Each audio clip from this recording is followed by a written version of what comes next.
Shalom.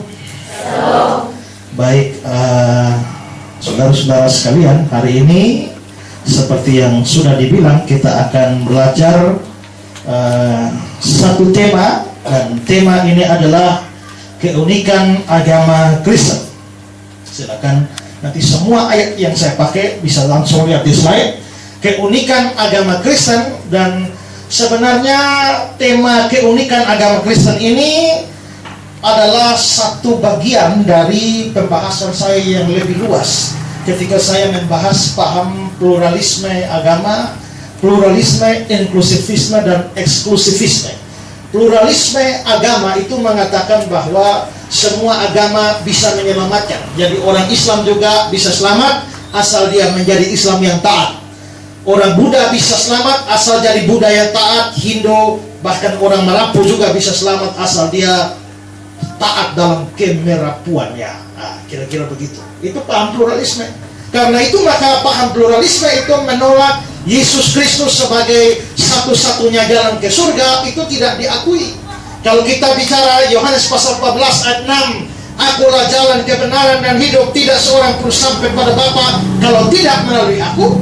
Yesus satu-satunya jalan. Maka orang pluralisme berkata, betul, Yesus satu-satunya jalan ke surga, tapi Yesus itu satu-satunya jalan untuk orang Kristen. Orang Islam punya jalan sendiri, orang Hindu punya jalan sendiri, orang Buddha punya jalan sendiri. Jadi Yesus satu-satunya jalan, amin. Tapi itu cukup untuk orang Kristen. Itu paham pluralisme. Tapi paham yang kedua itu namanya paham inklusivisme. Paham inklusivisme ini, mereka percaya bahwa Yesus itu memang satu-satunya jalan. Tapi nanti yang akan masuk ke surga itu bukan cuma orang Kristen, tapi orang agama lain juga bisa selamat. Tapi yang menyelamatkan mereka bukan agama mereka, tetapi Kristus. Jadi misalnya nanti mau masuk surga ada Islam yang masuk surga. Bukan mereka masuk surga bukan karena keislamannya, tapi Kristus kita yang pergi ke dalam Islam lalu menginjili mereka sehingga Kristus menyelamatkan mereka di dalam keislaman mereka. Nanti ada orang Buddha yang selamat, tapi bukan kebudaan mereka yang menyelamatkan. Kristus menyerobos masuk ke dalam Buddha, menyelamatkan orang Buddha. Kristus menyerobos masuk ke dalam orang Jilitiu, menyelamatkan mereka. Kristus menyerobos ke dalam orang Merapu, kepercayaan Merapu, dan karenanya orang Merapu juga bisa selamat. Nah, itu namanya inklusivisme. Tapi paham eksklusivisme mengatakan bahwa Yesus Kristus satu-satunya jalan, dan semua orang yang tidak percaya di luar Kristen maupun di dalam Kristen mesti masuk neraka semua. Tidak ada yang selamat. Yang selamat hanya orang-orang yang beriman kepada Yesus Kristus sebagai satu-satunya jalan. Nah, ini topik besar yang saya bahas itu mungkin kira-kira 7 kali pembahasan. 1 kali bahas 2 jam. Ya, jadi saya kira-kira menghabiskan 14 jam untuk membahas topik ini saja. Nah, karena itu maka ini satu paket besar yang saya bahas. Nah, di dalam paket besar membahas tentang pluralisme, inklusivisme, eksklusivisme itu, saya membahas lagi bagian kecil, yaitu apa uniknya agama Kristen. Keunikan agama Kristen itu apa? Dan tentang keunikan agama Kristen ini masih besar juga. Saya membahas beberapa. Misalnya bahwa salah satu keunikan agama Kristen, Kristen itu unik karena tokoh utamanya unik, yaitu Yesus Kristus. Tokoh utama di dalam kekristenan itu unik. Tidak ada tokoh agama manapun, nabi manapun, rasul manapun, pemimpin agama manapun, pendiri agama manapun yang bisa seperti Yesus. Saya juga bahas bahwa selain itu juga konsep Allahnya unik. Kekristenan mempunyai konsep Allah, yakni Allah Tritunggal. Itu tidak ada di dalam agama manapun. Agama-agama yang lain punya konsep banyak Allah, triteisme, punya 3 Allah. Sedangkan agama yang lain lagi di satu sisi mempunyai satu Allah, satu pribadi yang mutlak. Tapi kekristenan berada di antaranya. Bukan triteisme, bukan percaya ada 3 Allah, bukan juga percaya ada satu pribadi Allah yang mutlak, tapi percaya tentang Allah Tri dan Tunggal. Itu keunikan kedua. Keunikan ketiga dari agama Kristen adalah agama Kristen mempunyai konsep dosa yang unik yang tidak sama dengan konsep dosa dalam agama manapun. Dan keunikan Kristen yang keempat yaitu bahwa agama Kristen mempunyai konsep keselamatan yang unik. Nah, jadi malam hari ini di antara topik besar pluralisme, inklusivisme, dan eksklusivisme, ada satu topik lagi, yaitu keunikan agama Kristen. Di antara topik yang besar yaitu keunikan agama Kristen, saya hanya pilih satu saja untuk saudara malam hari ini, yakni soal keunikan konsep keselamatan Kristen. Jadi bicara soal keselamatan, bicara soal pemahaman tentang keselamatan, maka orang Kristen mempunyai konsep keselamatan yang berbeda dari semua agama di dunia. Kalau begitu, uniknya di mana? Nah, di sini malam hari ini saya akan memberikan, ada dari konsep keselamatan Kristen ini ada 3 hal yang unik yang tidak dipunyai oleh seluruh kepercayaan di dalam dunia ini.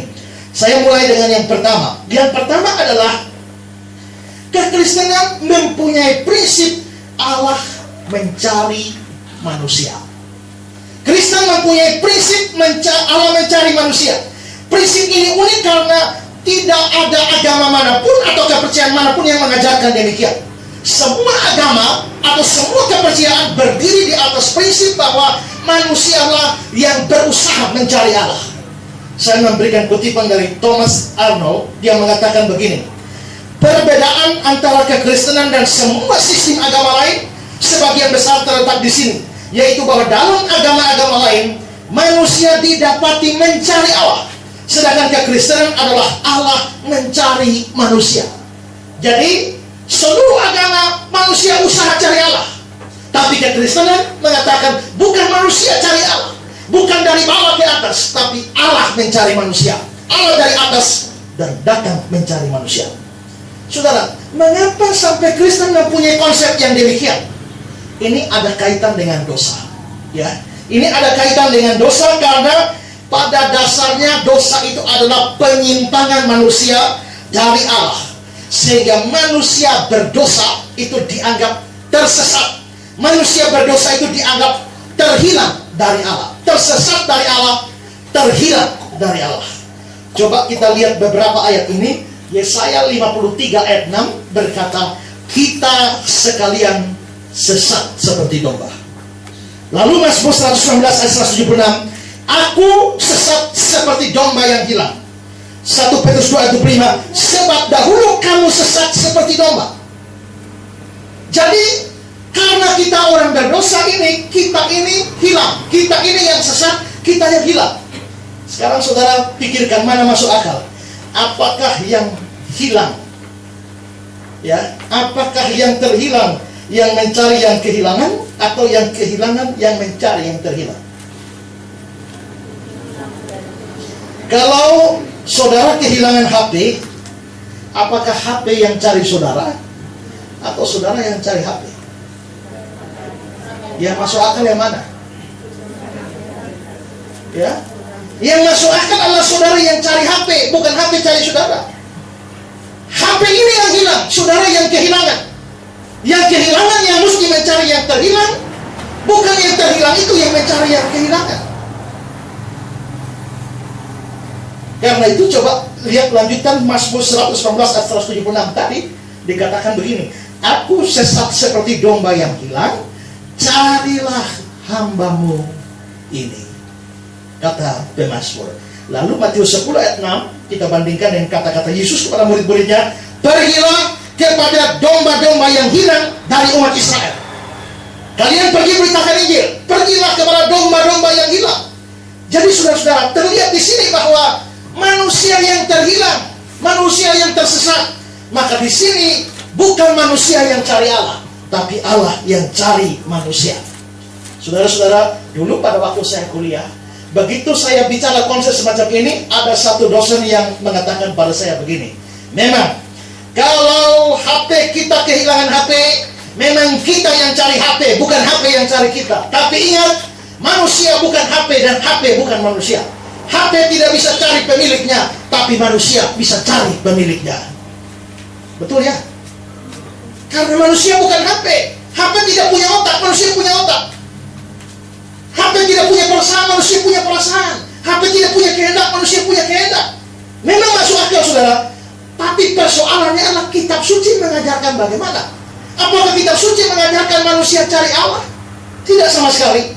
Coba saudara perhatikan Yesaya 53 ayat 6. Yesaya 53 ayat 6 mengatakan, kita sekalian sesat seperti domba, masing-masing kita mengambil jalannya sendiri. Jadi tidak bilang kita sekalian sesat seperti domba lalu kita cari Allah, tidak. Kita sekalian, kita masing-masing mengambil jalannya sendiri. Untuk kata-kata masing-masing mengambil jalan sendiri, saya ajak kita lihat komentar dari John Calvin.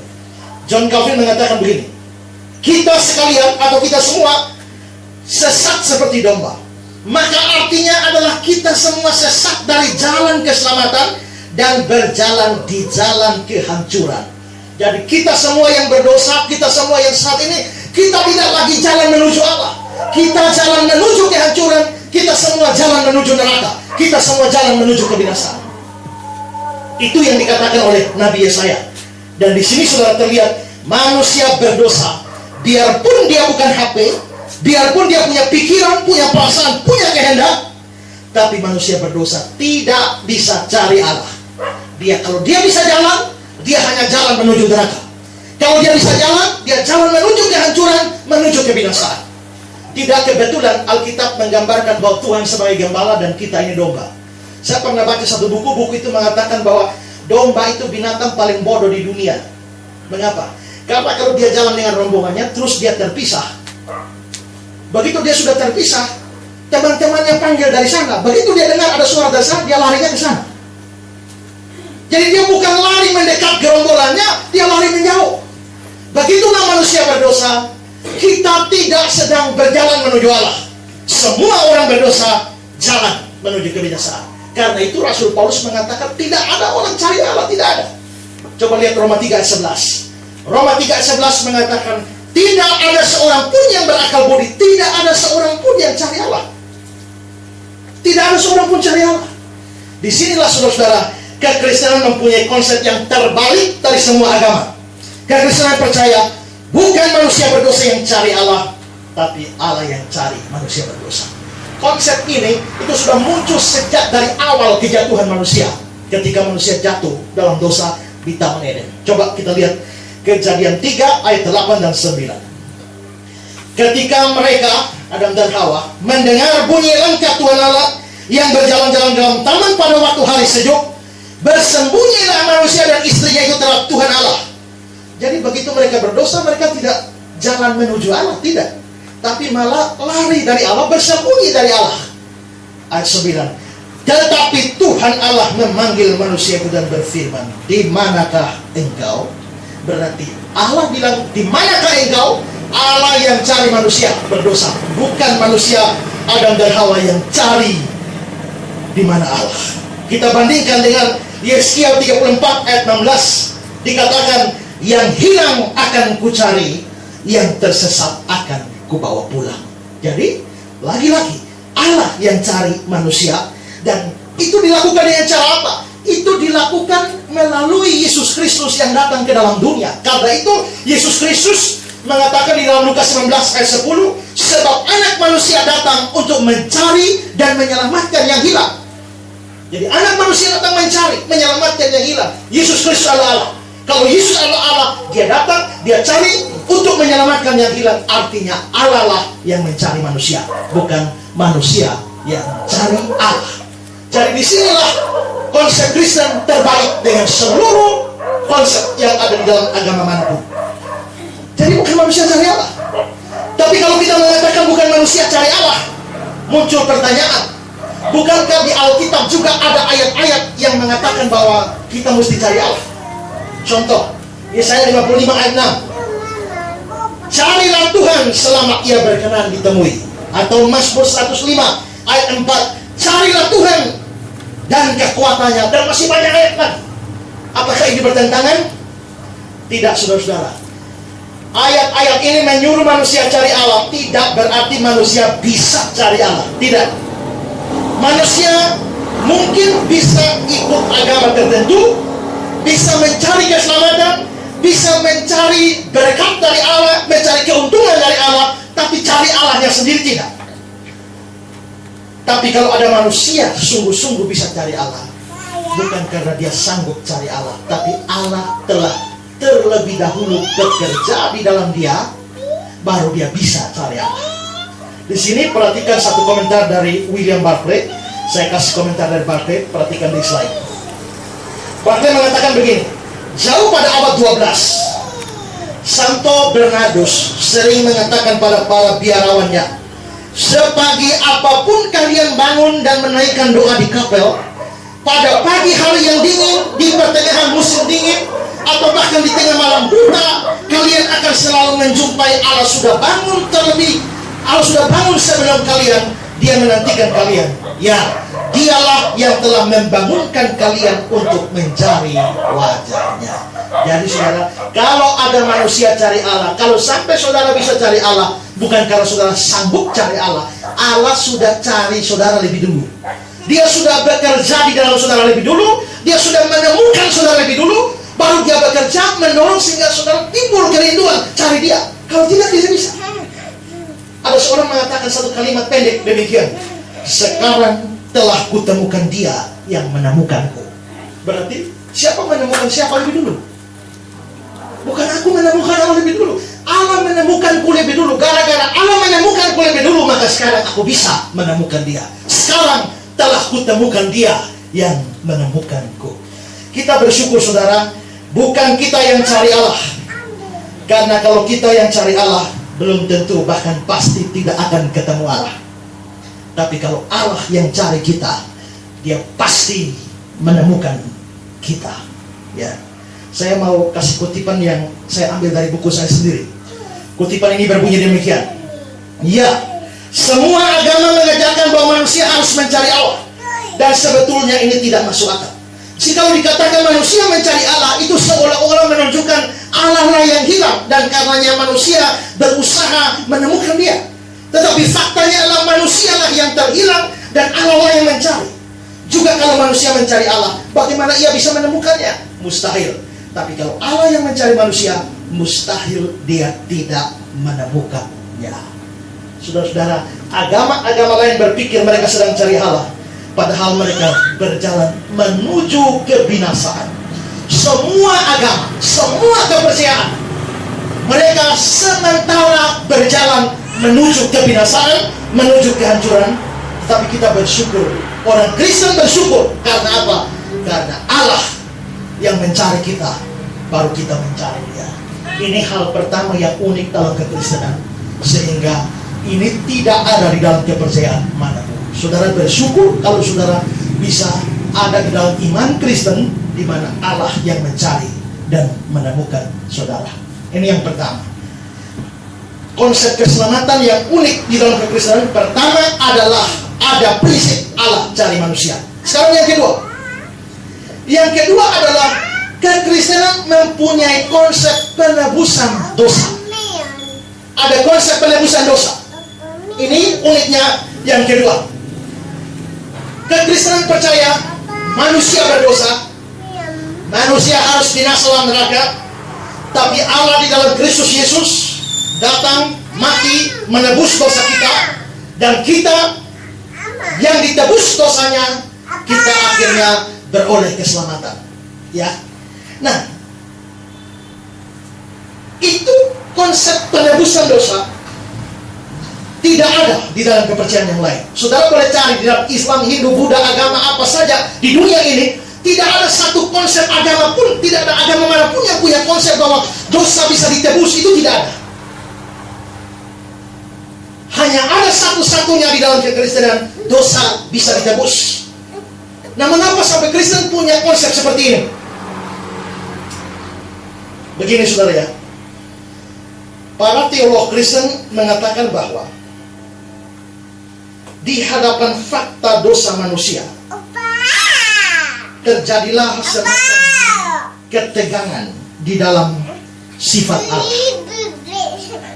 Ada ketegangan di dalam dua sifat Allah, yakni sifat keadilan Allah dan sifat kasih Allah.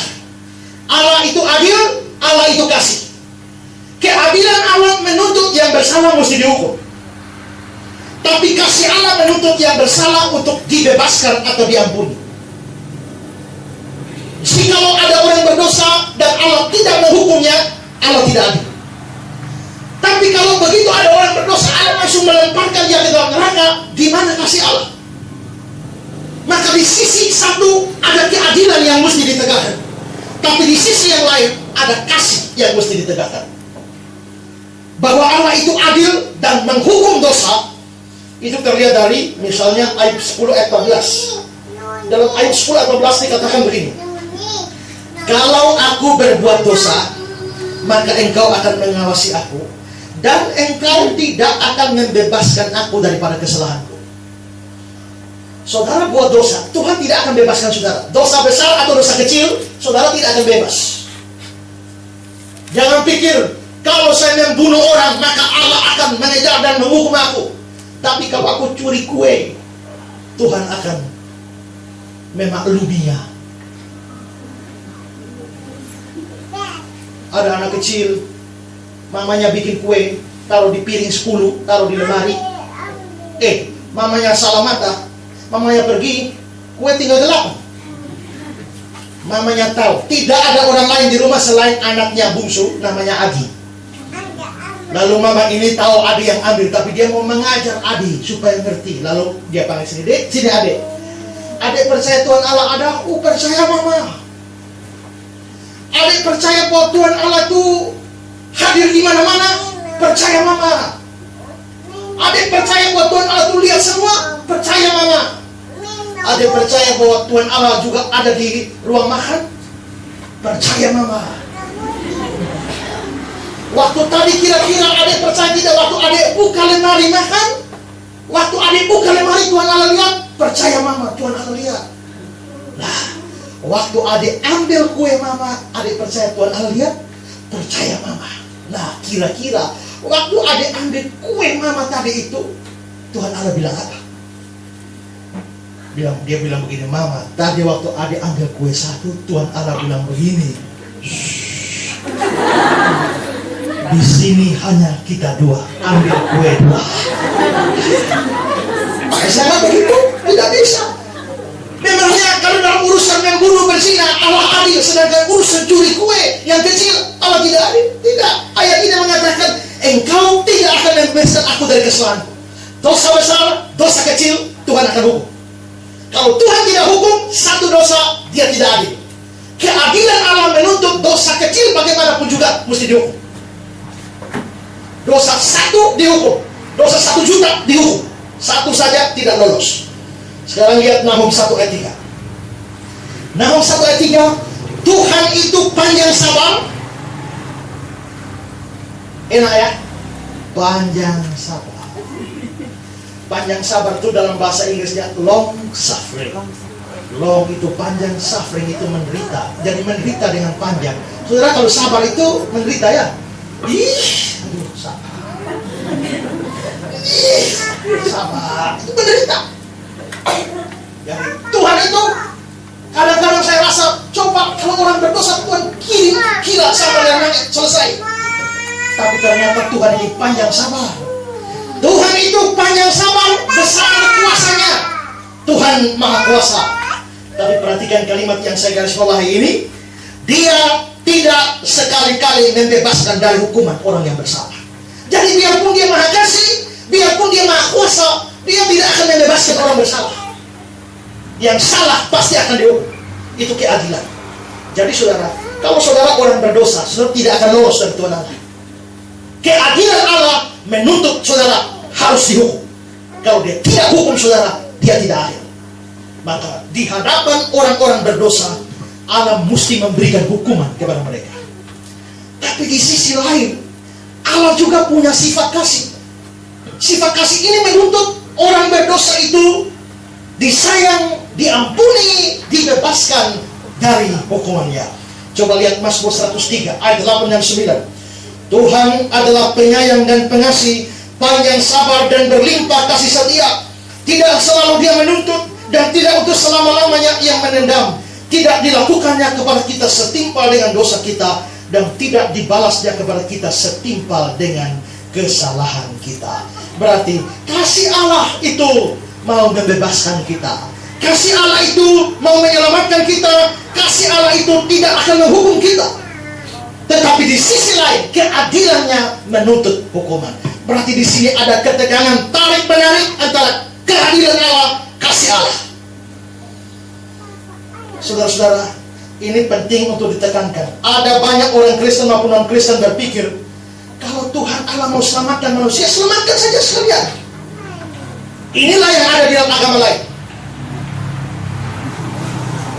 Ini ada di dalam agama lain. Agama lain berpikir kalau orang berdosa datang, ya Tuhan ampuni saya, selesai. Tuhan ampuni.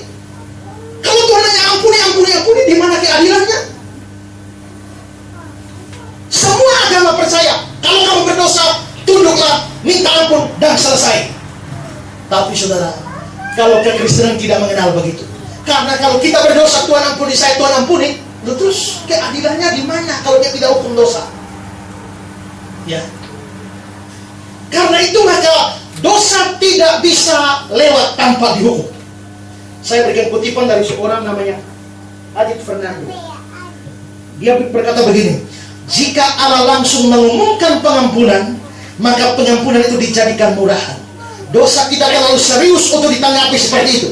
Kita terlalu signifikan sehingga kesalahan kita tidak bisa diperlakukan dengan begitu acuh tak acuh. Jadi tidak ada ceritanya begitu berdosa Tuhan ampuni saya, Tuhan ampuni, beres. Tidak. Harus ada penghukuman. Itu masalahnya. Jadi kalau ada manusia berdosa, kasih Allah menuntut untuk mengampuninya, tapi keadilan Allah menuntut untuk menghukumnya dan tidak membebaskannya. Sekarang bandingkan dengan Bilangan 14 ayat 18. Tuhan itu berpanjangan sabar dan kasih setianya berlimpah-limpah. Dia mengampuni kesalahan dan pelanggaran. Ingat ya, dia mengampuni kesalahan dan pelanggaran. Tetapi sekali-kali tidak membebaskan orang yang bersalah dari hukuman. Jadi dia mengampuni, tapi hukum harus tetap jalan. Hukum harus tetap jalan. Karena itu dikatakan terjadilah ketegangan antara keadilan Allah dan kasih Allah. Di satu sisi dia harus mengampuni orang berdosa, tapi di sisi lain dia harus menghukum orang berdosa. Jikalau ada orang berdosa di hadapannya, lalu dia mengampuni itu saja, keadilannya gagal. Tapi kalau ada orang berdosa di hadapannya, dia hukum orang berdosa itu, maka kasihnya gagal. Bagaimana supaya Allah mengampuni orang berdosa tapi tetap menghukum dia? Bagaimana supaya dosa tetap dihukum tapi sekaligus dosa diampuni? Bagaimana supaya keadilan berjalan sekaligus kasih berjalan?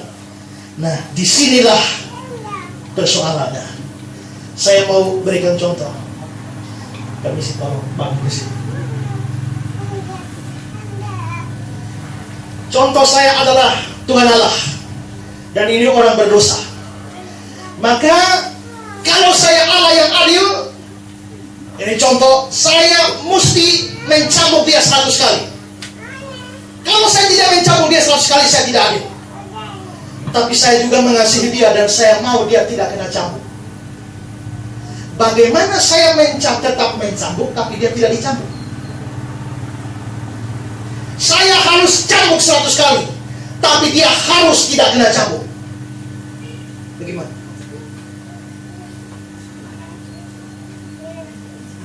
Kalau saya mesti cambuk, kan dia mesti kena cambuk. Kalau dia tidak kena cambuk, saya tidak boleh mencambuk. Tapi bagaimana saya mencambuk tapi tidak kena cambuk?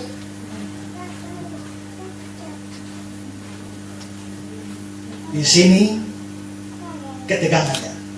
Kalau saya tidak mencambuk, saya tidak adil. Kalau saya mencambuk saja, saya tidak mengasihi.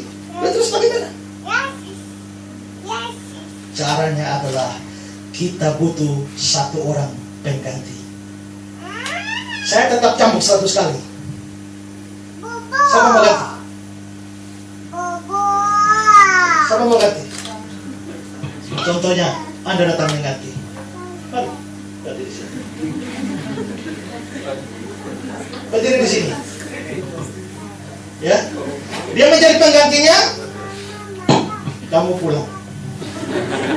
Maka saya akan cambuk ini 100 kali. 2, 3, 4, 99, 100. Sekarang, apakah keadilan saya terpuaskan? Apakah keadilan saya terpuaskan karena dosa sudah dihukum? Ya, saya ada dosa yang mesti dihukum. Sekarang saya sudah bercambuk. Selesai bukan? Hukuman sudah jalan, keadilan sudah jalan. Tapi biarpun keadilan sudah jalan, yang tadi berdosa sudah bebas, tidak kena cambuk. Berarti kasih sayang kepada dia sudah berjalan. Berarti di sini pada waktu bagaimana supaya keadilan dan kasih berjalan bersamaan, mesti ada seorang pengganti. Pengganti ini yang harus menerima 100 kali cambukan, tapi si berdosanya itu tidak kena cambuk sampai sekarang. Ya, jadi saudara, apa artinya? Artinya adalah bahwa di sini supaya keadilan dan kasih Allah itu berjalan berbarengan, maka dibutuhkanlah konsep substitusi atau penggantian. Ya. Tapi seringkali orang Islam bertanya, lah, kok yang itu yang berdosa, kok ini yang dipukul? Kan tidak adil. Betul. Kalau si A yang berdosa, si B yang dipukul, itu memang tidak adil. Tapi bagaimana kalau hakimnya memutuskan dipukul dan hakim memutuskan pukul 100 kali dan hakimnya yang bilang sayalah yang dipukul? Saya pernah baca satu berita di Facebook. Cerita ini bilang bahwa ada seorang nenek sudah sangat tua itu mencuri ubi di lahan pertanian dari satu PT apa begitu ya. Nah, karena dia mencuri ubi, maka PT ini lalu membawa dia ke pengadilan dan jaksa menuntut dia untuk penjara dan 2,5 tahun. Lalu yang menghakiminya adalah Hakim Marzuki. Lalu saudara, Hakim Marzuki tanya sama nenek tua ini, mengapa Anda mencuri? Dia bilang, karena saya sangat miskin dan cucu saya sangat kelaparan, tidak tahu mau makan apa lagi. Jadi saya akhirnya mencuri ubi di kebun itu. Lalu saudara, biar saja, saya masih sanggup bicara 2 jam tanpa air, nanti habis saja. Ya. Lalu saudara, hakim ini berkata, nenek tetap bersalah. Saya tidak bisa membuat perkecualian hukum. Nenek harus membayar ganti rugi 1 juta. Jikalau tidak, maka masuk penjara 2,5 tahun. Dan nenek ini sedih karena tidak tahu masa bayar apa. Setelah palu dijatuhkan, 1 juta atau 2,5 tahun. Setelah Hakim Marzuki berkata begitu, dia lalu buka topi hakim dia. Dia ambil dompetnya dan dia kasih masuk uang 1 juta. Lalu dia bilang pada semua hadirin yang ada di sini, sekarang juga saya denda kalian semua, 1 orang 50.000. Mengapa? Karena kalian semua tinggal di kota yang hebat seperti ini, tapi membiarkan seorang wanita tua miskin sampai harus mencuri demi makan cucunya. Saya denda kalian semua, 1 orang 50.000. Tolong panitera ambil ini, kumpul semua 50.000. Termasuk pemilik kebun juga menyumbang 50.000. Apa yang terjadi saudara? Kalau nenek tua itu bersalah, terus hakimnya suruh orang lain yang bayar, itu tidak adil. Karena yang salah nenek tua ini. Tapi kalau hakim sendiri yang memutuskan 1 juta, lalu hakim sendiri yang bayar, di mana ketidakadilannya? Kalau nanti orang-orang didenda, mereka didenda bukan karena mencuri, mereka didenda karena membiarkan orang miskin ada, tapi bukan didenda karena mencuri. Jadi di sini yang memutuskan hukuman adalah hakim, tapi yang menanggung hukumannya 1 juta itu adalah hakim sendiri. Kalau hakim yang menghukum dan dia sendiri yang terima hukuman, ketidakadilannya di mana? Karena itu saya berikan kutipan dari Adit Fernando lagi. Dia mengatakan, tetapi di sini hakimnya lah yang dihukum. Gilbert berkata, pengganti yang mati di Kalvari menyatakan dirinya sebagai hakim seluruh dunia. Dengan menjatuhkan hukuman atas dosa manusia, maka keadilan Allah terpuaskan. Dengan terbebasnya manusia dari hukuman, maka kasihnya terpuaskan. Lagi Adit Fernando, dia memberlakukan hukum kasih. Dia mengizinkan hakim itu menyelamatkan kita, tapi dia melakukannya tanpa melanggar hukum keadilan atau membatalkan tuntutannya. Apa yang dia lakukan dalam kasih adalah untuk memuaskan tuntutan tersebut. Tuntutan keadilan tidak diabaikan atau dibatalkan. Tuntutan tersebut dipenuhi. Satu-satunya jalan Allah bisa melakukan hal itu adalah melalui hukuman yang ditanggung anaknya yang tanpa dosa bagi kita. Jadi itulah konsepnya. Konsep penebusannya butuh pengganti. Dan pengganti itulah yang menerima hukuman orang berdosa, keadilan terpuaskan, tapi orang berdosanya tidak jadi dihukum, kasihnya terpuaskan. Nah, caranya bagaimana? Apa hukuman Allah untuk dosa?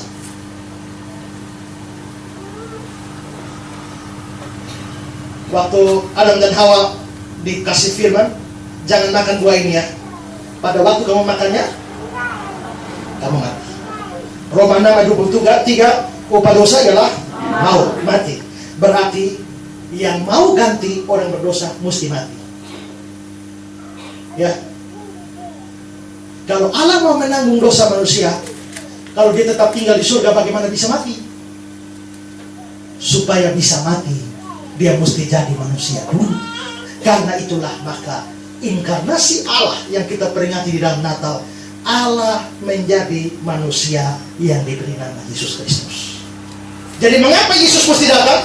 Supaya dia jadi manusia, supaya dengan jadi manusia dia bisa dihukum mati. Dengan dihukum mati, dia menanggung hukuman dosa manusia, yaitu kematian atau mati. Nah, sekarang kematian Yesus itu bersifat mengganti kita. Perhatikan Yesaya 53 ayat 4 hingga ayat 6. Tetapi sesungguhnya penyakit kitalah yang ditanggungnya, kesengsaraan kita yang dipikulnya. Padahal kita mengira dia kena tulah, dipukul dan ditindas oleh Allah, tapi dia tertikam oleh karena pemberontakan kita, dia diremukkan oleh karena kejahatan kita. Ganjaran yang mendatangkan keselamatan bagi kita ditimpakan kepadanya, oleh bilur-bilurnya kita menjadi sembuh.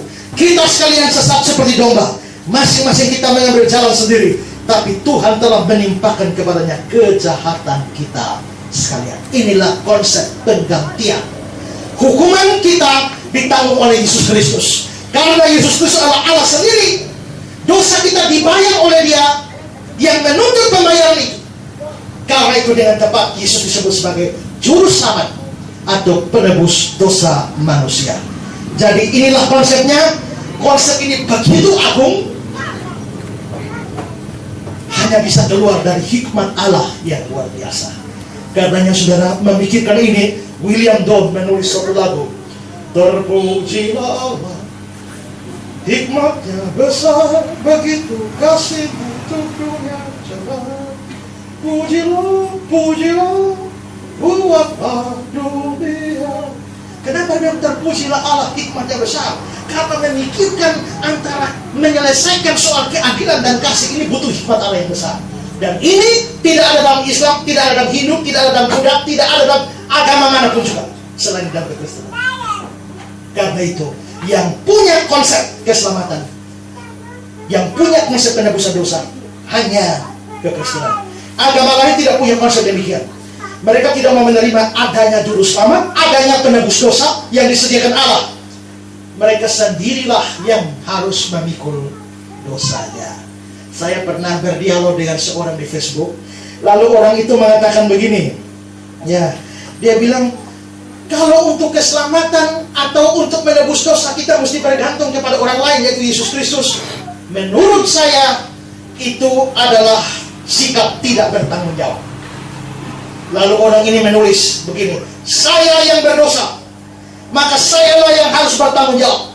Jadi kalau saya harus masuk neraka, saya akan terima dengan lapang dada.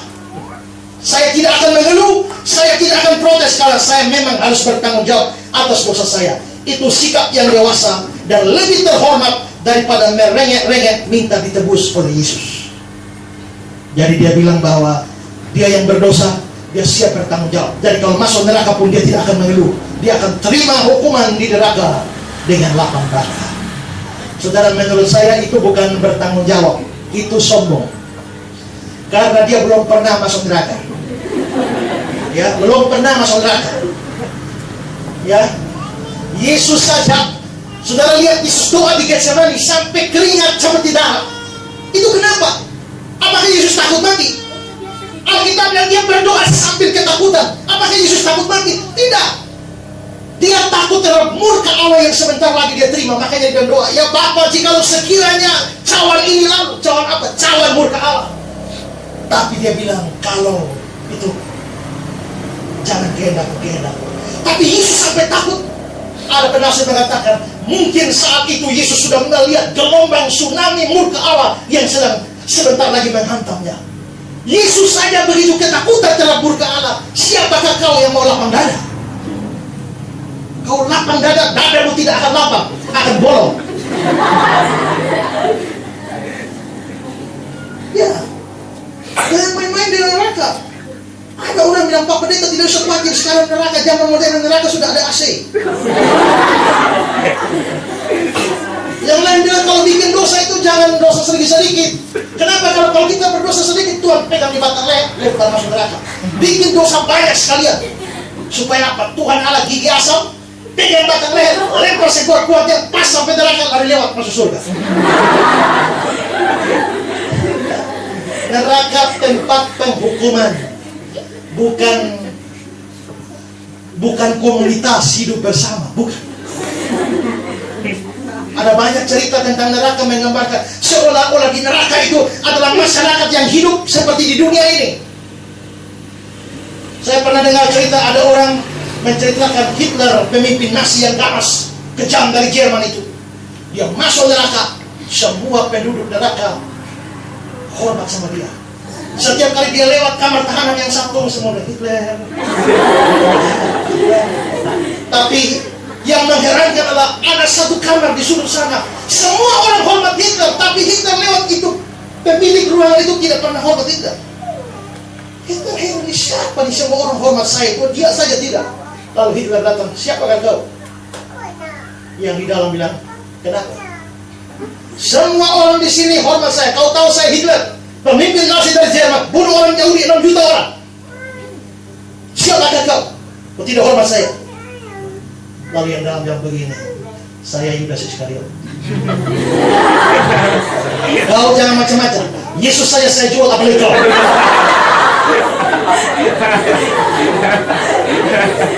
Itu neraka seolah-olah digambarkan sebagai komunitas itu. Tidak, saudara, neraka itu hukuman kekal. Saya tanya ya, saudara pilih mana? Sakit sekali tapi tidak lama, atau sakit sedikit saja tapi lama? Pilih mana?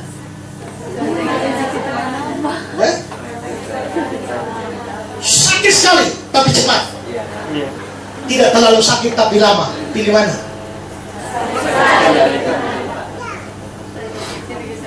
Sakit sekali ya, tapi pilih cepat ya.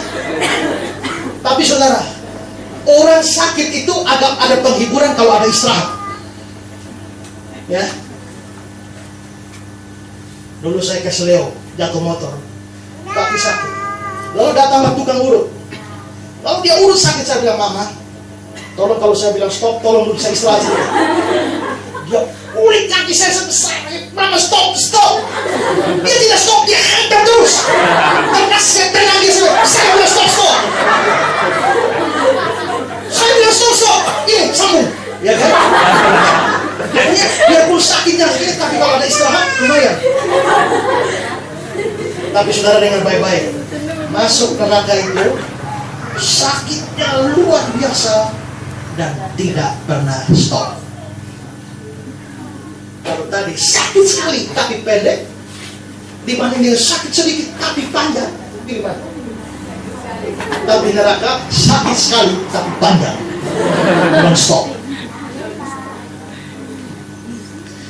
Toko revival, Jonathan Edwards pernah satu kali berkhotbah. Khotbahnya yang menggemparkan. Pada waktu dia selesai berkhotbah, dia angkat muka begini, jemaat tidak ada di atas kursi lagi. Di mana? Mereka semua sudah merayap di lantai sambil peluk, ada yang peluk ini tiang-tiang gereja karena merasa terlempar ke neraka. Khotbah Jonathan Edwards hari itu dengan judul Sinner in the Hand of an Angry God. orang berdosa di tangan Allah yang maha murka. Nah, saya mau kutipkan sedikit kata-kata khotbahnya Jonathan Edwards ini.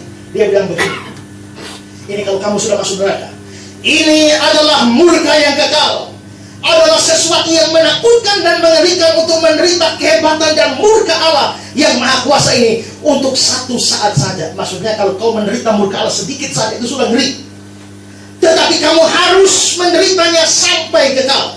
Kamu akan benar-benar putus asa untuk bisa mendapatkan pembebasan akhir, atau pengurangan, atau peringanan hukuman, atau istirahat. Hukuman ini tidak berakhir, tidak berkurang, tidak ada istirahat. Kamu pasti akan tahu bahwa kamu akan menjalani zaman-zaman yang panjang, berjuta-juta zaman dalam pergumulan dan pertentangan dengan pembalasan hebat tanpa belas kasihan ini. Dan bila kamu telah menjalaninya, begitu banyak zaman telah kamu lalui dengan cara ini, maka kamu akan tahu bahwa semua itu hanya satu titik dibandingkan waktu yang tersisa. Dengan demikian hukumanmu itu betul-betul tidak terbatas. Apa maksudnya itu? Maksudnya begini, kalau kamu masuk neraka sekarang, ya, kamu sudah jalani 1 tahun, 10 tahun, 1000 tahun, 1 juta tahun, 1 miliar tahun. Setelah kamu sudah 1 miliar tahun di neraka, kamu lihat ke belakang. Tadi masuk neraka di sana, sekarang sudah 1 miliar tahun. Begitu balik, baru 1 titik. Tapi garisnya sampai di sana, aduh, belum ada ujung. Kalau 1 titik saja 1 miliar tahun, ini masih tanpa ujung. Lalu berapa miliar tahun kamu akan ada di sana? Tidak ada pengurangan, tidak ada istirahat. Kamu benar-benar putus asa. Karena itu saudara, jangan sampai masuk neraka. Kalau masuk neraka tidak ada harapan. Ingat orang kaya dalam cerita dari Lazarus itu ya. Lazarus ada di pangkuan Bapak Abraham. Orang kaya menderita sengsara di alam maut, di neraka. Lalu Abraham, dia berkata, Bapak Abraham, suruh Lazarus bawa air ke sini. Tapi Abraham menjawab, di antara engkau dan kami terbentang jurang yang tak terseberangi. Di antara neraka dan surga ada jurang tak terseberangi. Sehingga kamu dari situ mau ke sini tidak bisa, kami dari sini mau ke situ tidak bisa. Artinya apa? Kalau sudah masuk neraka, tidak bisa pindah surga. Kalau ada orang sudah masuk surga tapi agak gila mau masuk neraka pun tidak bisa. Jurang itu tak terseberangi. Jadi kalau sekali masuk neraka, silakan saudara, tidak akan pernah keluar lagi. Saya kepengen lihat itu orang tadi. Dia bilang, saya mau terima hukuman masuk neraka dengan lapang dada. Semoga saya bisa lihat dia nanti lapang dada di sana. Dia lapang dada 2 hari mungkin, ya. Tapi kalau dia harus menjalani hukuman kekal selama-lamanya, saya yakin dadanya tidak lapang lagi, tapi bolong.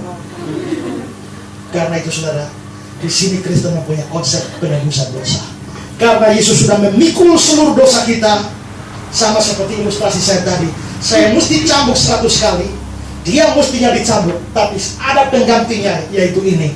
Saya cambuk ini 100 kali, dia tidak mungkin dicambuk lagi, karena cambukannya sudah diterima oleh ini, juru selamatnya. Dia pasti bebas dari hukuman. Itulah sebabnya orang Kristen punya konsep penebusan dosa. Jikalau Kristus sudah memikul hukuman saya tidak mungkin lagi dihukum oleh Allah sekarang dan selama-lamanya. Maka saya pasti akan masuk surga dan tidak akan masuk neraka. Kapanpun saya mati, dengan cara apapun saya mati, dimanapun saya mati, mau meninggal dunia dengan tenang atau dengan meronta-ronta, tetap selamat. Tahu dia meninggal dunia dengan meronta-ronta. Orang biasa baca itu, telah meninggal dunia dengan tenang. Ada juga yang meronta-ronta. Karena aliran listrik begini.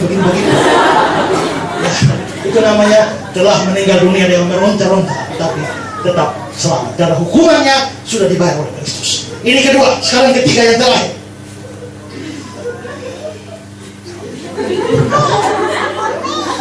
Ketiga, pertama kali Kristen punya konsep Allah cari manusia. Kedua, konsepnya adalah ada penebusan dosa. Konsep yang ketiga, Kristen mempunyai konsep keselamatan karena iman saja. Ya, semua agama berpikir mereka perlu berbuat baik untuk selamat. Karena itu kita dengar selalu, semoga amal ibadahnya diterima di sisi Allah Subhanahu wa Ta'ala. Ya. Tapi orang Kristen tidak percaya demikian. Semua agama mengandalkan berbuat baik supaya mereka selamat. Saya kutipkan kata-kata dari Fred Rinro. Dia mengatakan, banyak agama dan sekte mengakui problem dosa, tapi solusi mereka selalu berbeda dengan solusi dari kekristenan. Sementara kekristenan mengatakan bahwa satu-satunya keselamatan dari dosa adalah dalam iman kepada Yesus Kristus dan kematiannya yang menebus di salib. Agama-agama lain mencari keselamatan melalui perbuatan-perbuatan baik atau pemeliharaan peraturan-peraturan dan hukum. Semua agama demikian. Bagi kekristenan itu sesuatu yang mustahil. Mengapa? Karena menurut kitab suci tidak ada orang yang berbuat baik satupun. Roma pasal 3, 10, 12 mengatakan begitu. Dalam dua seminar di gereja yang terdahulu, yang hari Jumat dan hari Sabtu, sudah saya jelaskan bahwa manusia berdosa di hadapan Tuhan di luar Kristus, perbuatan baiknya nol. Tidak ada satupun perbuatan baik di hadapan Allah. Karena itu, kalau perbuatan baiknya nol, tidak ada sama sekali, bagaimana mungkin orang mengandalkan berbuat baik supaya mereka diselamatkan? Tidak. Kalau perbuatan baik tidak ada, maka yang diperbuat cuma dosa, dosa, dosa, dosa. Seluruh hidup manusia ini berdosa. Seandainya manusia bisa berbuat baik sekalipun, bagaimana Allah menilai perbuatan baik kita? Saya ini orang rajin bantu orang miskin, saya bantu gereja. Kalau ada orang sakit, saya berikan dia obat. Kalau ada janda, saya kasih dia sumbangan. Saya bantu macam-macam hal saya buat. Semua perbuatan baik dikumpul, bawa di hadapan Tuhan. Bagaimana Tuhan menilai perbuatan baik kita? Coba lihat Yesaya 64 ayat 6. Demikianlah kami sekalian seperti seorang najis, segala kesalehan kami seperti kain kotor. Berapa banyak kesalehan? Ingat, bukan kejahatan kita seperti kain kotor, tapi kesalehan. Kesalehan itu apa? Perbuatan baik. Tuhan menilai perbuatan baik kita kain kotor. Berapa banyak? Segala. Jadi kumpul kita punya baik-baik semua. Tahu saudara lahir tahun 1950? Kumpul itu tahun 1950 itu punya baik-baik sampai 2016 bawa di hadapan Tuhan. Ini Tuhan, kebaikan saya dari tahun 60 sampai 2016. Tuhan bilang kain kotor.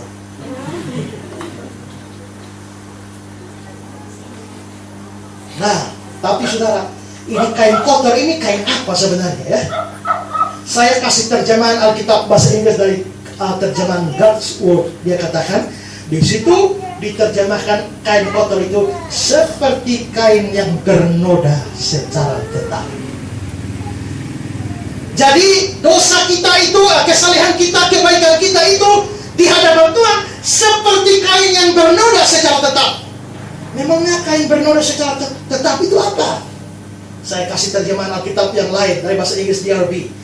Ya, dia menerjemahkan di sana seperti kain dari menstruasi perempuan. Lalu saya kasih terjemahan lagi modern King James. Dia memakai kata seperti sebuah kain menstruasi. Ini berarti kain kotor. Di sini bukan kain lap biasa, tapi ini adalah kain yang dipakai wanita waktu datang bulan pada zaman dulu. Zaman dulu belum ada Softex, belum ada Kotex, belum ada Protex dan teks-teks yang lain, belum ada.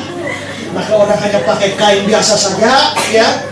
Nah, itu kain untuk menstruasi. Nah, Alkitab, kitab Yesaya mengatakan kalau kita kumpul seluruh kebaikan kita bawa ke hadapan Tuhan, bagaimana Tuhan menilainya? Tuhan menilainya seperti kain bekas pembalut seorang wanita. Berarti saudara, jangan pikir, orang pikir Tuhan ini kebaikan saya lalu Tuhan kagum. Wah, baik sekali kamu, mari masuk surga. Tidak.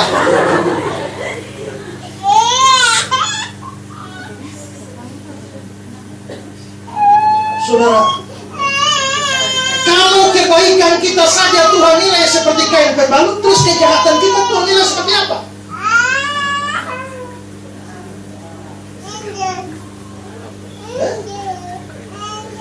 Kalau kebaikan kita kain kotor, terus kejahatan kita. Saya pernah tanya ini orang bilang begini, Pak, kalau kebaikan kita kain kotor, maka kejahatan kita kotoran. Ya betul. Di sini kebaikan kita adalah seperti kain pembalut wanita. Kalau di sini saya tidak siap ayatnya, tapi kalau kita baca ayat lain, di sana dikatakan kelakuan Israel seperti cemar kain di hadapanku. Kata cemar kain itu kalau dibanding-banding terjemahan itu artinya ada NIV menerjemahkan hair monthly flow, aliran bulanan seorang wanita. Berarti kejahatan kita itu seperti darah seorang wanita haid, sedangkan kebaikan kita seperti kain pembalutnya. Sekarang pikir, kalau Tuhan memanggil saudara, Tuhan sudah ambil pembalut ini, Tuhan tiket masuk surga. Kau gila kan? Karena itu tidak mungkin orang berbuat baik lalu kebaikannya dianggap sebagai tiket masuk surga. Tidak. Maka mustahil orang masuk surga dengan mengandalkan perbuatan baiknya. Saya kutip kata-kata Sidney Jones. Sidney Jones berkata, kamu bisa mencoba menyeberang lautan Atlantik dalam sebuah perahu kertas, sama seperti kamu mau masuk surga dengan perbuatan-perbuatan baikmu sendiri. Tahu di perahu kertas yang kita main waktu kecil tuh ya, bikin perahu-perahuan tuh ya. Itu perahu kecil kalau nyebrang lautan Atlantik, mudah-mudahan lolos. Mustahil. Sama mustahilnya dengan kamu mau masuk ke surga dengan mengandalkan perbuatan baik kamu. Mustahil. Saya kutip kata-kata Luther, Martin Luther, yang dikutip oleh D. James Kennedy dalam bukunya Evangelism Explosion. Dia mengatakan begini, ajaran sesat yang paling terkutuk dan jahat yang merusak yang pernah menggoda pikiran manusia adalah gagasan bahwa entah bagaimana dia bisa membuat dirinya sendiri cukup baik sehingga layak untuk hidup dengan Allah yang maha suci. Jadi menurut Luther, orang yang berpikir bahwa dia bisa hidup dengan Allah yang maha suci dengan mengandalkan perbuatan baik, itu ajaran sesat yang paling terkutuk yang ada dalam dunia. Karena itu jangan pernah berpikir saya bisa masuk surga dengan mengandalkan perbuatan baik saya. Tidak. Semua itu kejijikan di hadapan Allah. Kekristenan jelas menolak konsep itu. Karena itu jangan sekali-kali berpikir saya mesti buat baik supaya saya masuk surga. Saya mesti buat baik supaya saya mati masuk surga. Tidak. Kalau ada keselamatan karena perbuatan baik, bisa. Tapi syaratnya, buat baik sempurna, tidak boleh kurang satu. Kalau ada 1000 hukum Tuhan, taatlah 1000, saudara akan selamat. Tapi kalau saudara hanya taat 999 kurang satu, saudara masuk neraka. Syarat masuk neraka adalah dosa 1.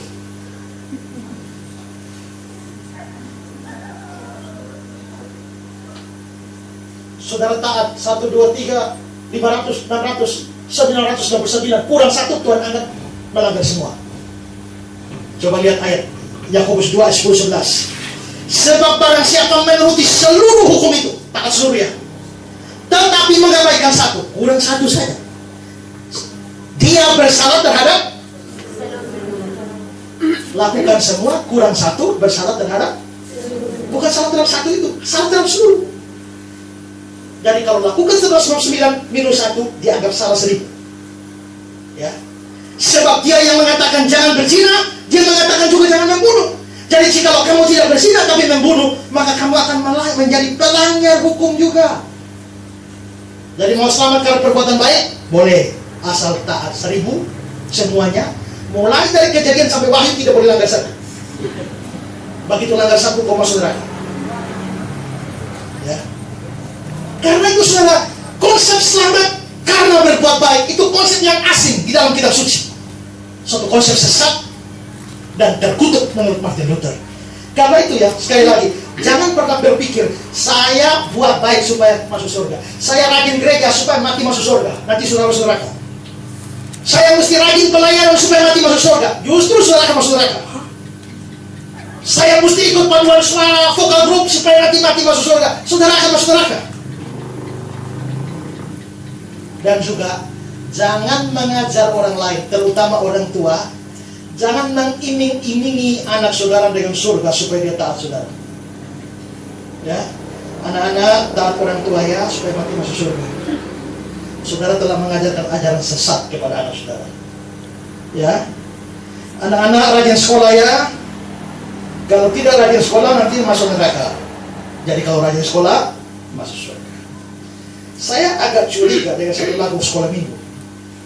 Anak sekolah minggu dengar kedengaran, taat orang tua terlebih Tuhan, itulah tandanya anak yang manis nanti masuk surga, terima iklannya. Anak taat orang tua, dengar-dengar nanti masuk surga. Memang, kenapa saya bilang saya agak curiga? Karena nanti masuk surga ini, taat orang tua itu bisa berhubungan dengan nanti masuk surga atau bisa berhubungan dengan terima upahnya. Tapi itu terlalu rumit untuk anak kecil. Dia pikir taat orang tua nanti masuk surga. Itu saja. Berarti sejak dari sekolah minggu, paham sesat keselamatan karena perbuatan baik sudah ditanamkan dari sekolah minggu. Di gereja saya larang memang ini lagu. Blacklist masuk kotak hitam, tidak boleh pakai lagi. Belum tentu salah lagu ini, tapi lagu ini membuat dua penafsiran. Daripada anak-anak salah paham, jangan pakai. Di gereja saya menyanyi Kidung Jemaat, kita pakai Kidung Jemaat. Lagu bebas apakah kita pakai juga, tapi seleksi.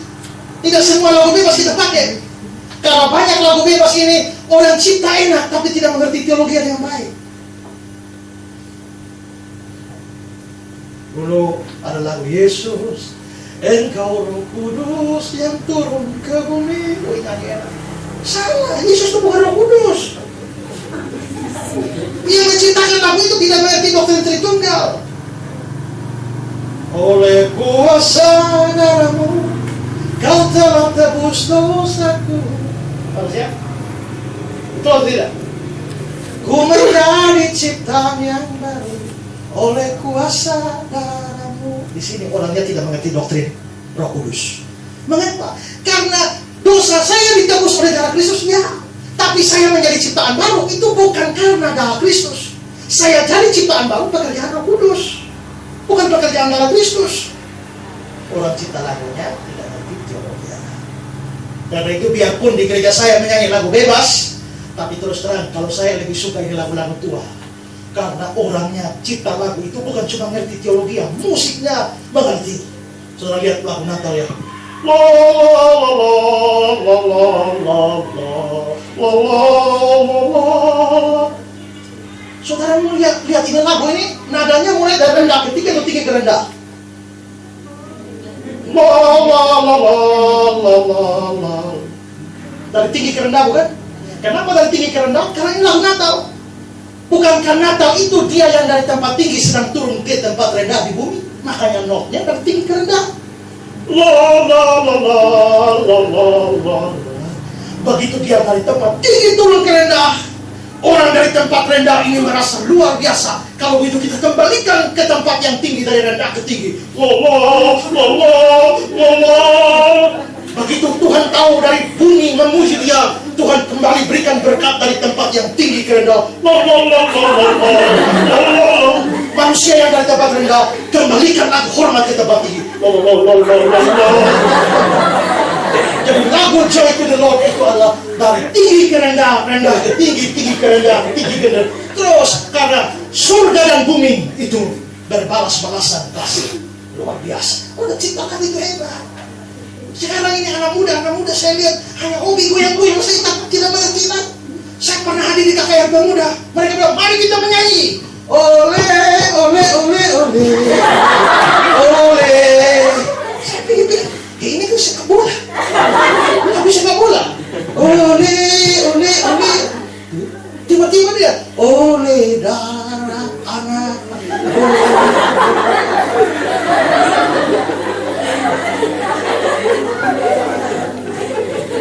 Terlalu miskinkah kita?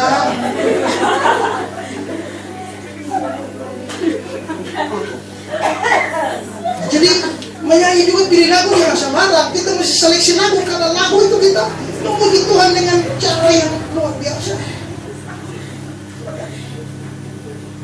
Saya juga ada beberapa lagu yang masuk daftar kita. Ku tak membawa apapun juga saat ku datang ke dunia. Sekarang saya tanya, kalau saya datang ke Sumba, sebelum datang ke Sumba, saya sudah ada atau belum? Saya sudah ada atau belum? Saya sudah ada baru bisa datang. Kalau saya tidak ada, yang datang ini siapa? Saya mesti ada dulu baru bisa datang, bisa mengambil tindakan datang. pergi ke bandara, naik pesawat, turun dari pesawat, jalan ke sini. Berarti saya datang mengindikasikan saya sudah ada sebelumnya.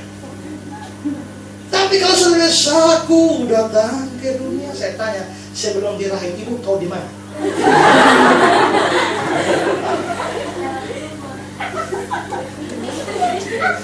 Kalau saya bilang saya kembali ke Kupang, saya sudah pernah di Kupang atau belum? Justru karena saya dari Kupang, maka saya bilang saya kembali ke Kupang. Saya tidak bisa ke saudara, besok saya kembali ke Los Angeles.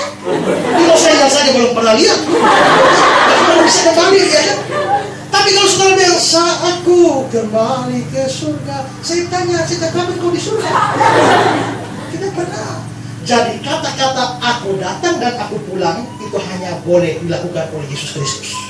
Maka Yesus bilang, aku datang, aku datang, aku datang.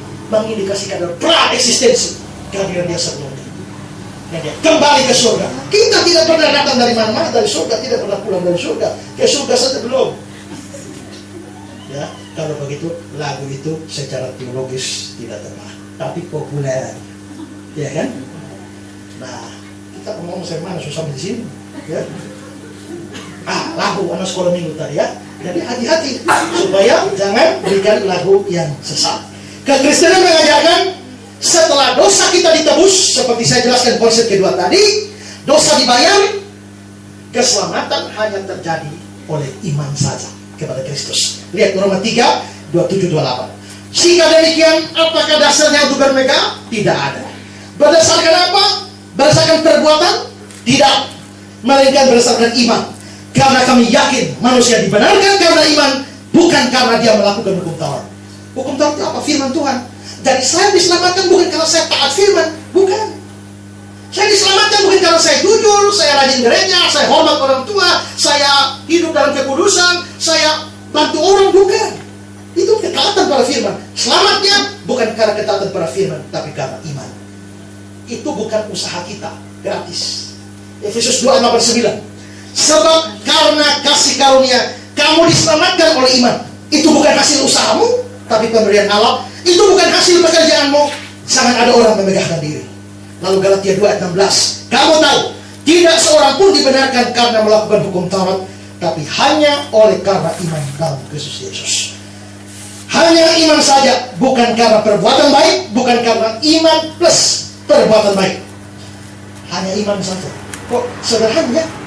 Berarti untuk masuk surga saya tidak perlu berbuat baik, cukup iman. Kok sederhana? Ya sederhana. Memang berat, tapi yang beratnya sudah dipikul Kristus. Kamu ke bagian yang ringan saja, yakni percaya, beriman. Tapi kenapa mesti percaya? Begini, karena inti dari dosa sebenarnya adalah ketidakpercayaan. Inti dari dosa itu adalah ketidakberimanan. Bukankah karena tidak percaya atau karena tidak beriman kepada kata-kata Allah, sehingga Adam dan Hawa lebih percaya pada kata-kata ular sehingga mereka jatuh? Jadi inti dari dosa adalah ketidakberimanan atau ketidakpercayaan. Ini ditegaskan Yesus dalam Yohanes 18, 16 ayat 8 dan 9. Dan kalau dia datang, dia menginsafkan dunia akan dosa karena mereka tidak percaya padaku. Bandingkan dengan Ibrani 3 ayat 12. Waspadalah hai saudara-saudara, supaya di antara kamu jangan terdapat seorang yang hatinya jahat dan yang tidak percaya. Jadi dosa itu intinya adalah tidak percaya. Setelah dosa dihukum oleh Tuhan kepada Sang Penebus, maka wajar jika Tuhan menuntut untuk selamat.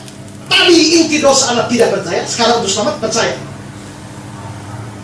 Inti dosa adalah ketidakberimanan, maka supaya selamat beriman saja. Banyak orang sayangnya tidak percaya ini karena mereka berpikir bahwa kalau bergantung hanya pada Tuhan saja, kita tidak mandiri. Ya, Stephen Neil mengatakan hal yang paling tidak diinginkan oleh individu-individu modern adalah bergantung pada orang lain. Kalau untuk apa saya bergantung pada orang lain? Saya harus mandiri. Maka untuk selamat juga saya mesti mandiri. Betul. Saya boleh mandiri dalam hal yang saya bisa lakukan.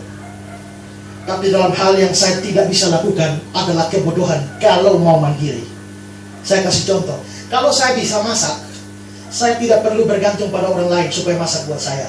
Saya dalam urusan masak, saya mesti mandiri. Tapi misalnya kalau saya tenggelam di laut, sudah 2 minggu terkatung-katung, tahu-tahu datang perahu sampah, mari saya tolong. Lalu saya bilang, tidak usah, saya mau mandiri. Itu kan bodoh, ya kan? Kalau saya bisa selamat sendiri, saya mau mandiri, oke. Tapi kalau sudah tidak ada jalan lain, saya bisa selamat. Terus ada orang datang sebagai juru selamat, adalah kebodohan, saya tolak dengan alasan mandiri. Tuhan tahu kita tidak bisa selamat, karena itu Tuhan tawarkan juru selamat. Sekarang tergantung kita percaya atau tidak. Semua agama berjuang selamat untuk berbuat baik, dan kekuatan sendiri. Kekristenan menawarkan prinsip salib, di mana keselamatan diperoleh cuma dalam Kristus. Itulah sebabnya Injil disebut sebagai kabar baik. Ada satu orang mengatakan demikian di dalam kutipannya Adit Fernando. Dia mengatakan begini: agama berkata sampailah, Injil berkata dapatkanlah. Agama berkata berusahalah, Injil berkata terimalah. Agama berkata cobalah, Injil berkata percayalah. Agama berkata lakukan ini, Injil berkata sudah dilakukan. Karena itu dalam urusan keselamatan, buang jauh-jauh amal saudara, buang jauh-jauh perbuatan baik saudara. Cukup saudara buka hati dan terima Yesus sebagai Tuhan dan Juru Selamat saja. Itu saja. Nanti setelah selamat baru buat baik. Ya, jangan buat baik supaya selamat. Kalau mau buat baik supaya selamat, saudara tidak selamat. Beriman saja supaya selamat. Setelah beriman dan selamat, bagaimana saya bersyukur karena Tuhan telah beri selamat kepada saya? Saya harus rajin berbuat baik. Saya kasih prinsip ini di dalam Efesus 2:8-10. Perhatikan baik-baik. Sebab karena kasih karunia kamu diselamatkan oleh iman. Itu bukan hasil usahamu, tapi pemberian Allah. Itu bukan hasil pekerjaanmu. Jangan ada orang yang memegahkan diri. Jadi selamat karena iman saja. Setelah selamat, lihat ayat 10. Karena itu kita ini buatan Allah, diciptakan dalam Kristus Yesus untuk melakukan pekerjaan yang baik yang dipersiapkan Allah sebelumnya. Dia mau supaya kita hidup dalam dirinya. Jadi ayat 8 dan 9 menegaskan selamatnya karena iman saja, bukan perbuatan baik. Setelah selamat, ayat 10-nya melanjutkan, kita diciptakan untuk berbuat baik. Karena itu inilah keunikan Kristen. Karena itu saudara, saya mau tegaskan kepada saudara, ada banyak ajaran menyimpang sekarang, bahkan diberitakan oleh pendeta-pendeta, teolog-teolog, bahkan dari mimbar-mimbar gereja, bahwa orang bisa selamat melalui perbuatan baiknya. Orang bisa selamat di luar Kristus. Tapi hari ini saya tegaskan kepada saudara, tidak ada keselamatan di luar Kristus. Hanya dengan iman sungguh-sungguh kepada Dia, saudara bisa diselamatkan. Sekarang saudara, kita semua ini banyak yang menjadi orang Kristen karena lahir dalam keluarga Kristen, lahir di lingkungan Kristen. Begitu lahir, orang tua sudah membaptis kita, lalu kita menjadi Kristen. Tapi dengar baik-baik saudara, tanpa momen terima Yesus sebagai juru selamat saudara, saudara tetap akan binasa biarpun saudara beragama Kristen. Karena itu saya datang jauh-jauh ke sini beritakan ini kepada saudara. Buang seluruh perbuatan baik saudara dalam urusan keselamatan, tapi sambutlah Kristus sebagai juru selamat pribadi. Setelah saudara punya keselamatan dari Kristus, barulah rajin berbuat baik di dalam hidup ini. Saya mau kasih satu ilustrasi penutup.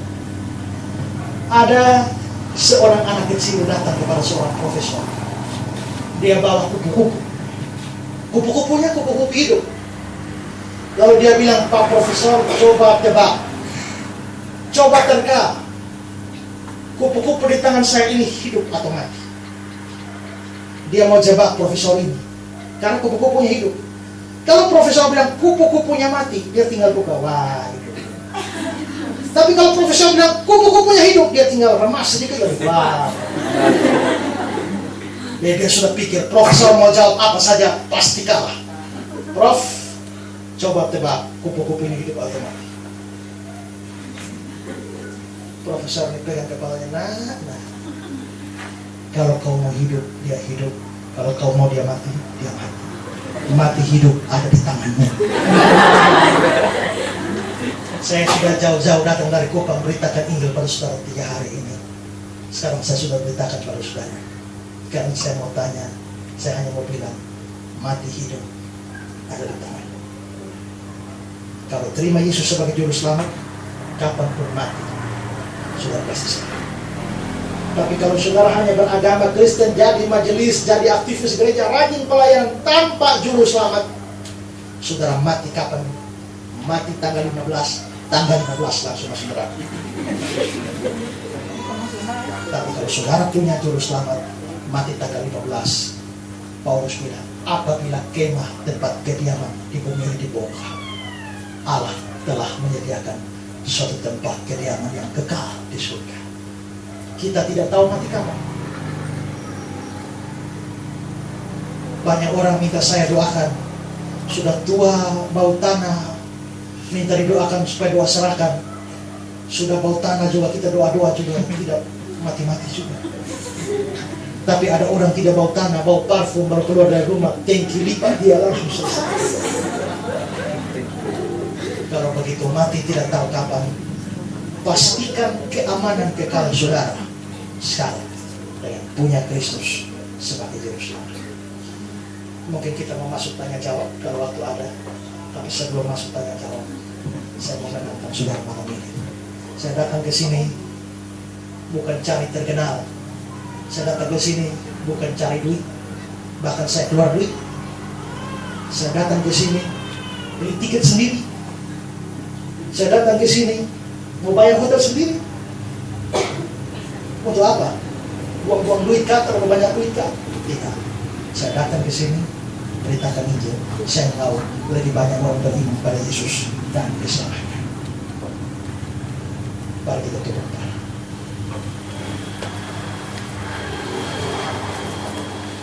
Sebelum kita masuk tanya jawab, saya ajak saudara renungkan ini kembali. Saudara orang berdosa, bukan saudara yang cari Allah. Allah cari saudara di dalam Kristus Yesus. Saudara tidak bisa menyelamatkan diri sendiri. Saudara butuh juru selamat, jalan keluar yang disediakan oleh Allah. Saudara tidak perlu berbuat baik untuk selamat, hanya dengan iman. Setelah keselamatan saudara perlu berbuat baik, tapi untuk keselamatan buang perbuatan baik saudara.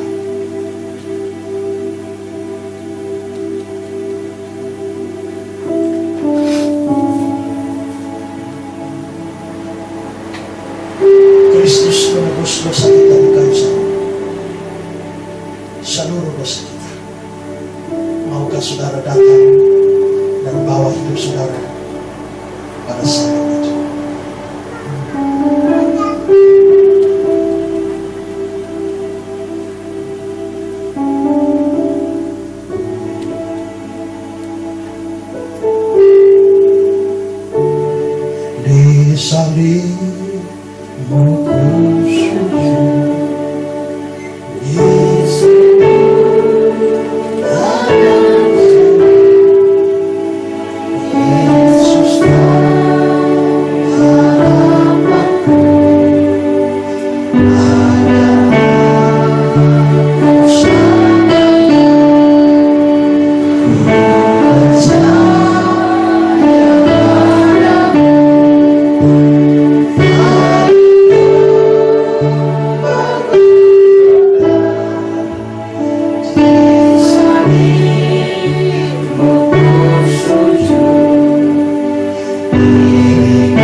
bertemu dengan Kristus yang juru selamat. Mungkin saudara berkata, saya sekian lama jadi orang Kristen, saya belum mengerti apa itu kekristenan. Saya sekian lama jadi Kristen, baru hari ini saya mengerti mengapa Kristus harus datang, mengapa Kristus harus berkorban, dan mengapa saya harus beriman kepada Kristus.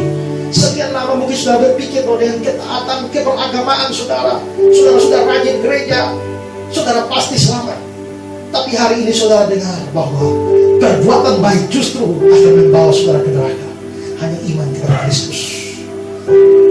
Saya mau tantang kepada saudara malam ini. Siapa di antara saudara yang sudah sekian lama beragama Kristen, tapi belum punya Yesus Kristus sebagai juru selamat pribadi? Belum pernah satu kali pun saudara undang Yesus, masuklah jadi juru selamat saya pribadi. Malam ini saya mau berdoa kepada saudara. Angkat tangan saudara di tempat saudara. Bagi yang mau berkata malam ini, saya bersama Kristus sebagai juru selamat. Saya serahkan seluruh hidup saya, dosa-dosa saya dibayar oleh Kristus. Kalau masih ada lagi, angkat tangan saudara. Saya mau berdoa kepada saudara sambil kita nyanyi lagu ini. Ajaib benar anugerahmu. Silakan angkat tangan saudara bagi yang mau menyambut Yesus sebagai juru selamat, dan saya akan berdoa sebelum kita masuk tanya jawab.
Malam ini saya bersuka cita, saya boleh mendengar Injil, kabar baik untuk orang berdosa.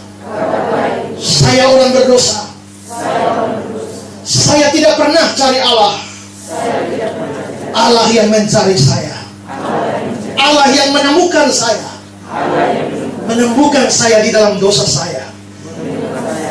Malam ini saya bersyukur, saya mendengar tentang hikmat Allah yang besar. Bagaimana Yesus dikirim ke dunia ini menjadi pengganti saya, menjadi penebus dan juru selamat saya. Dan saya juga dengar malam ini, bukan karena amal saya, bukan karena perbuatan baik saya diterima oleh Allah. Hanya dengan iman kepada Kristus sebagai satu-satunya juru selamat, sebagai satu-satunya penebus dosa. Malam ini ya Tuhan, saya buka hati saya undang Yesus Kristus, masuklah ke dalam hati saya, Saya menerima Engkau sebagai juru selamat pribadi saya dan juga Tuhan saya. Yakinkan saya bahwa saya diselamatkan karena iman kepadamu. Terima kasih Tuhan. Setelah saya percaya, mampukan saya untuk berbuat baik demi kemuliaan bagi nama Tuhan. Tetaplah di dalam hati saya, cari Tuhan dan Juru Selamat sekarang dan sampai selamanya. Saya berbahagia memuji Engkau selamanya. Amin. Aku bernyanyi bahagia. Aku bernyanyi bahagia, memuji Yesus selamanya. Aku bernyanyi bahagia,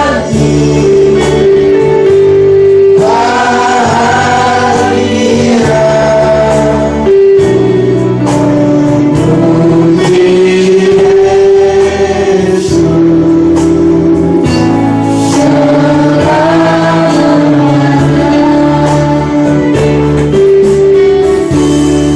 Baik. Waktu masih memungkinkan tanya jawab. Silakan, kalau sudah selesai apa boleh buat. Kalau mau dilanjutkan bisa lanjutkan tanya jawab. Kita persilakan.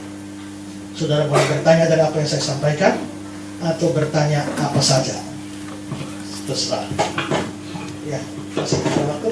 Ya Mas, pada kesempatan ini para bapak mama, saudara-saudara sekalian yang ingin menanyakan sesuatu berhubungan dengan tema kita pada saat ini, saya berikan kesempatan kepada kita.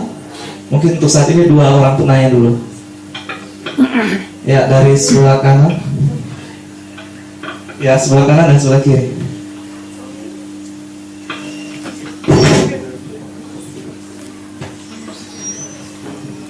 Salam. Terima kasih Bapak Pendeta, luar biasa firman-Nya.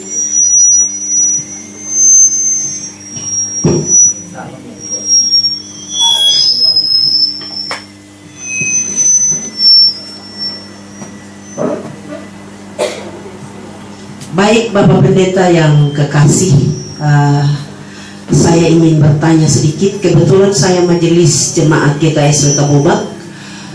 Ketika saya mengajar anak-anak saya harus ke gereja. Tapi dari apa yang disampaikan oleh Bapak Pendeta bahwa sama sekali ke gereja, bahkan apa yang kita buat sama sekali itu tidak.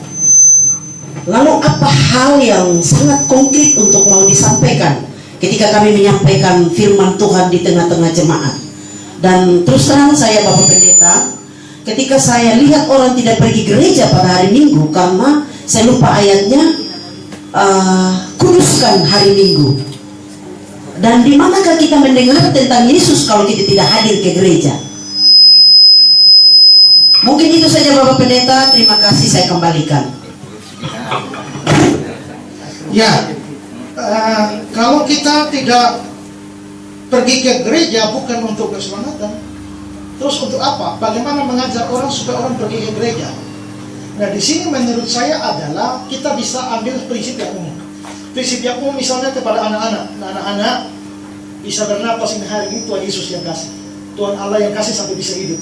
Lihat ada banyak orang mati hari ini, tapi kalau ada yang masih hidup sampai hari itu Tuhan Yesus kasih ini.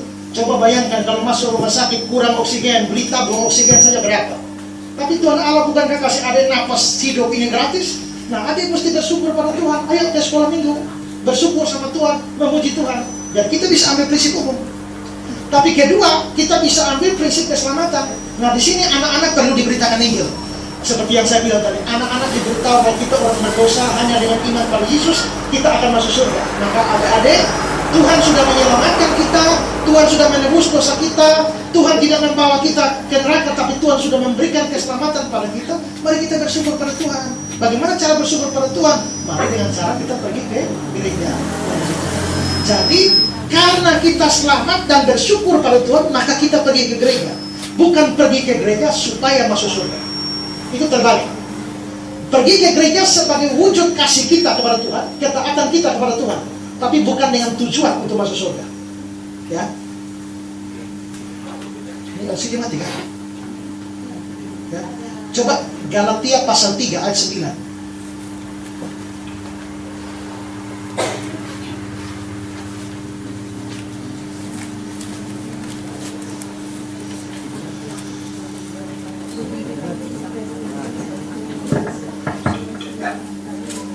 Galatia ayat pasal 3 ayat 9 dan 10. Bisa?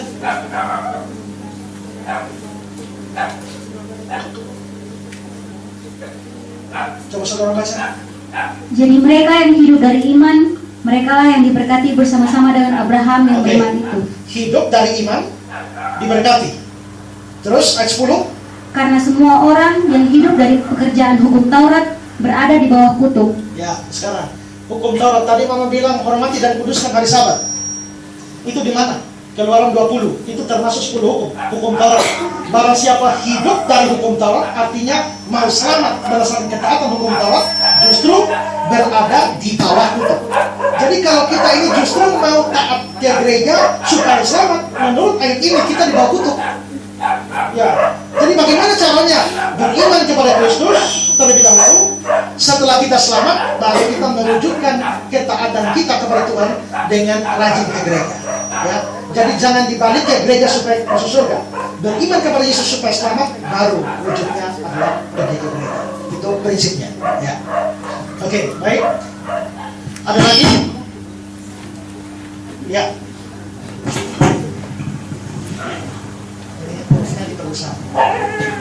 Baik, Bapak Pendeta.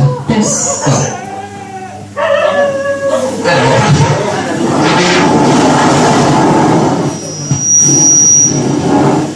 Terima kasih Bapak Pendeta.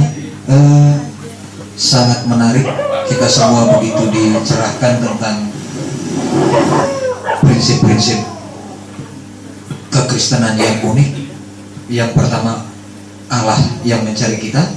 Yang kedua dengan prinsip penebusan, dan yang ketiga dengan konsep keselamatan karena iman dalam Yesus. Dan keselamatan oleh iman tadi juga sudah dijelaskan bahwa wujud dari keimanan kita adalah setelah kita beriman, kita harus mewujudkan bukti keimanan dengan mengikuti kehendak Allah. Pertanyaan saya Bapak Pendeta, kita mengenal bahwa Allah itu adalah kasih dan Dia mencari Allah. Mungkin ini untuk jadi bahan pengembangan kita bersama. Pertanyaannya seperti ini Bapak. Jikalau Allah itu memang mengasihi kita ciptaannya, bukankah lebih mudah Allah itu menghilangkan dosa dan menghilangkan si punya dosa atau iblis, ketimbang Allah harus hadir melalui Yesus Kristus? Ini yang pertanyaan pertama. Satu-satunya. Oh ya Bapak.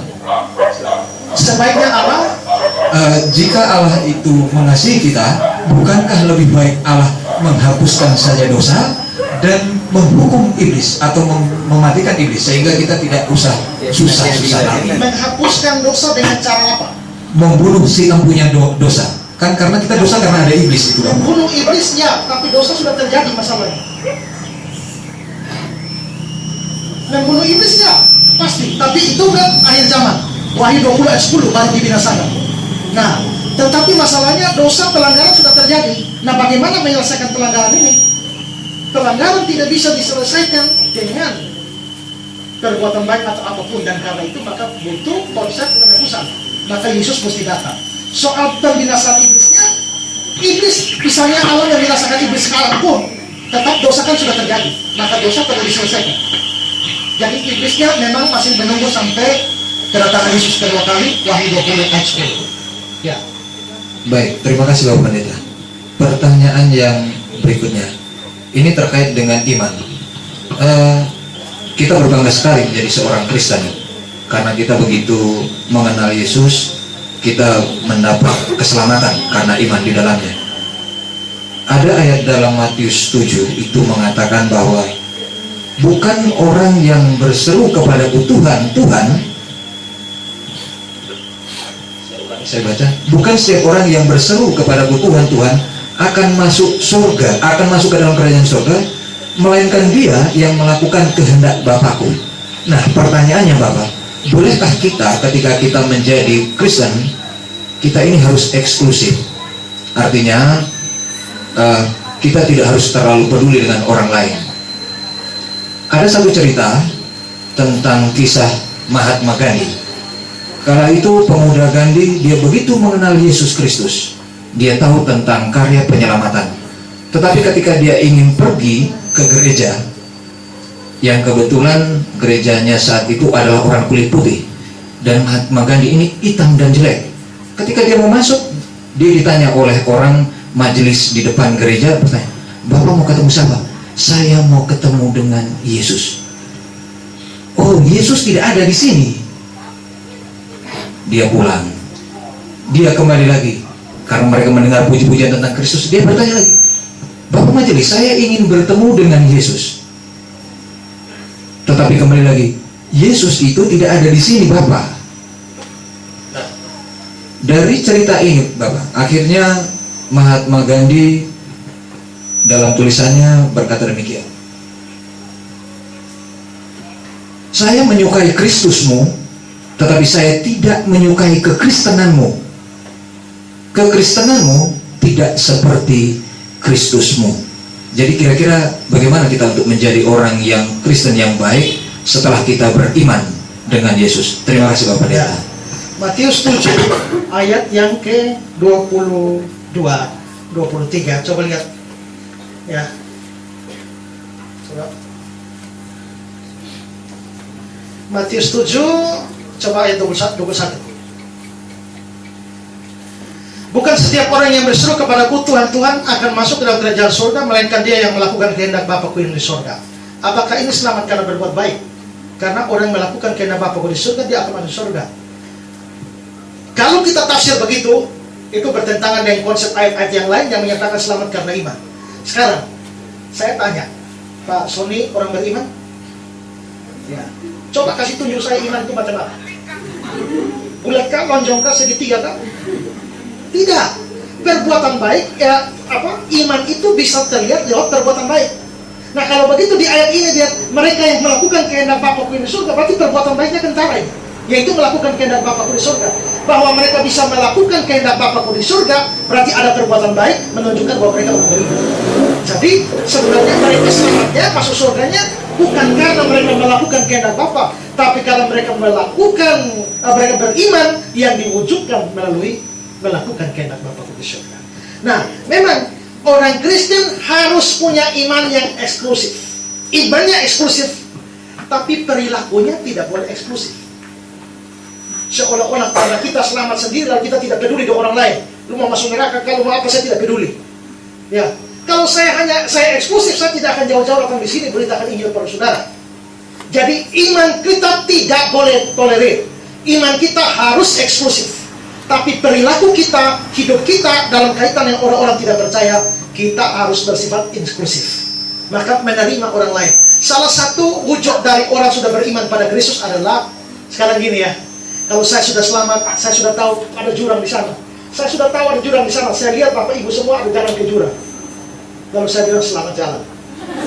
Tidak. Kalau saya orang Kristen yang benar ada kasih, saya mesti beritahu saudara jangan jalan ke sana. Alsa bilang ada jalan yang disangka orang lurus, padahal ujungnya menuju maut. Maka saya harus mencegah saudara beritahu tentang keselamatan di dalam Kristus. Maka orang Kristen mempunyai satu panggilan, yaitu memperkenalkan Kristus kepada orang-orang yang belum percaya. Memang sangat disayangkan bahwa pernah terjadi kisah tentang Gandhi seperti itu ya. Jadi sampai Gandhi itu begitu kagum kepada Kristus, tapi tidak kagum terhadap kekristenan. Mengapa? Ini kekristenan yang sudah korup. Bukankah Yesus mengajarkan kamu adalah garam dan terang dunia? Menurut saya, kekristenan yang ditemui oleh Gandhi adalah kekristenan yang gagal menjadi garam dan terang dunia. Karena terlalu eksklusif, seolah-olah Kristus punya mereka sendiri. padahal Kristus datang juga untuk seluruh dunia ini. Karena itu maka, tapi apakah begitu Gandhi selamat? Kalau Gandhi hanya kagum pada Yesus, menurut saya kekaguman pada Yesus belum menyelamatkan. Tadi saya kutip beberapa buku, salah satunya tulisan Ajit Fernando. Waktu saya baca buku itu, Ajit Fernando memberikan penjelasan tentang Gandhi ini, dan salah satunya dia mengutip kata-kata Gandhi yang menunjukkan bahwa Gandhi tidak percaya Yesus itu Tuhan. Ya, dia memang percaya Yesus mati di salib. Bahkan dia punya lagu favorit satu adalah "Kupandang salib Tuhanku." Tapi dia tidak percaya Yesus itu Tuhan dan Allah yang jelma jadi manusia. Gandhi tidak percaya itu. Itu ada dalam buku Supremasi Kristus, tulisannya Ajit Fernando. Saya tidak hafal halamannya, tapi ada di situ. Jadi kalau Gandhi tidak percaya Yesus sebagai Tuhan Juru Selamat pribadi, penebus dosanya, dia tidak akan selamat. Sekalipun dia kagum kepada Kristus. Ya, waktu Paulus bersaksi di hadapan Felix, lalu Festus, hampir kau buat aku jadi Kristen. Hampir Kristen itu belum Kristen. Artinya dia nyaris masuk surga. Nyaris masuk surga itu artinya apa? Masih masuk neraka kan? Ya kan? Lebih baik nyaris masuk neraka, itu artinya masuk surga. Saya berharap saudara nyaris masuk neraka, berarti selamat. Nah, jadi beriman tidak boleh eksklusif. Iman kita eksklusif, tapi perilaku kita tidak boleh eksklusif sampai akhirnya menjadi halangan bagi orang lain untuk datang kepada Kristus. Justru gereja menjadi alat untuk membawa orang pada Kristus, bukan menjadi tembok yang menghalangi orang dari Kristus. Ya, baik. Oke, dari dalam. Tes mic. Ya, selamat malam Kak. Nama saya Ella. Tema ibadah malam hari ini tentang konsep keselamatan yang unik. Nah, yang menjadi pertanyaan saya atau mungkin membutuhkan penjelasan dari Kak tentang yang saya pernah dengar yang bilang bahwa keselamatan itu yang kita miliki bisa hilang. Gitu. Tapi sejak saya belajar tentang firman Tuhan, saya meyakini bahwa keselamatan manusia itu tidak hilang. Itu berdasarkan Roma 8 ayat 28 dan sampai 30. Mungkin Kak bisa menjelaskan tentang keselamatan yang bisa hilang dari Kalau Allah yang mencari kita, dia menemukan kita, lalu setelah itu dia menyelamatkan kita. Berarti keselamatan kita siapa yang mulai? Kita atau Allah? Kita yang memulai proses keselamatan itu atau Allah yang memulai? Allah. Kalau Allah, sekarang coba lihat Filipi pasal 1.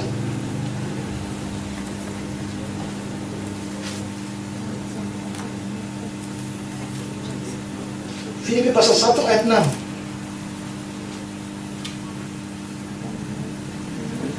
Akan hal ini aku yakin sepenuhnya, yaitu Dia yang memulai pekerjaan yang baik di antara kamu akan meneruskannya sampai pada akhirnya pada hari Kristus Yesus. Dia yang memulai akan meneruskannya.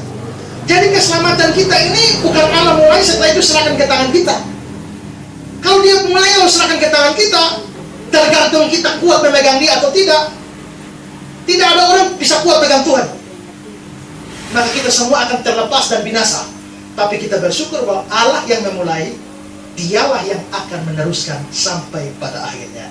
Terus mari lihat Yohanes 10.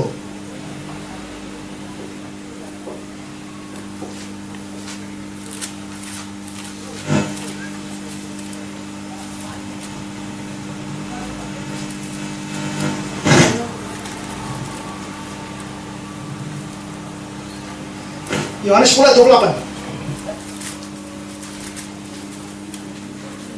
Dan aku memberikan hidup kekal kepada mereka, dan mereka mungkin tidak binasa. Mudah-mudahan tidak binasa. Kemungkinan besar tidak binasa. Tidak. Pasti tidak akan binasa sampai selama-lamanya, dan tidak seorang pun merebut mereka dari tangan. Kalau kita sudah selamat, tahu-tahu hilang keselamatan kita di tengah jalan, artinya janji Yesus di Matius 10 ayat 10 atau 8 salah, tidak tergenapi. Sekarang lihat ayat 29.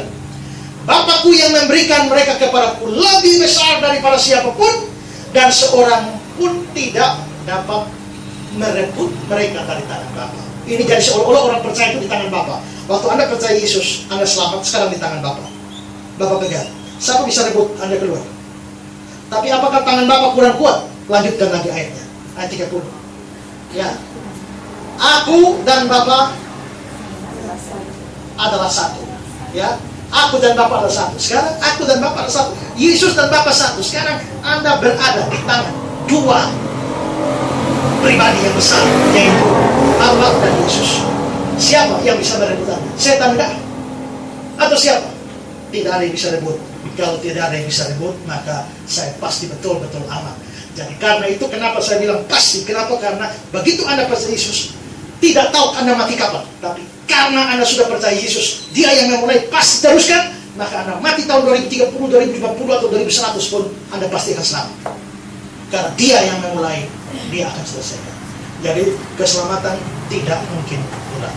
Ya, ada lagi. Oke, kesempatan terakhir satu orang.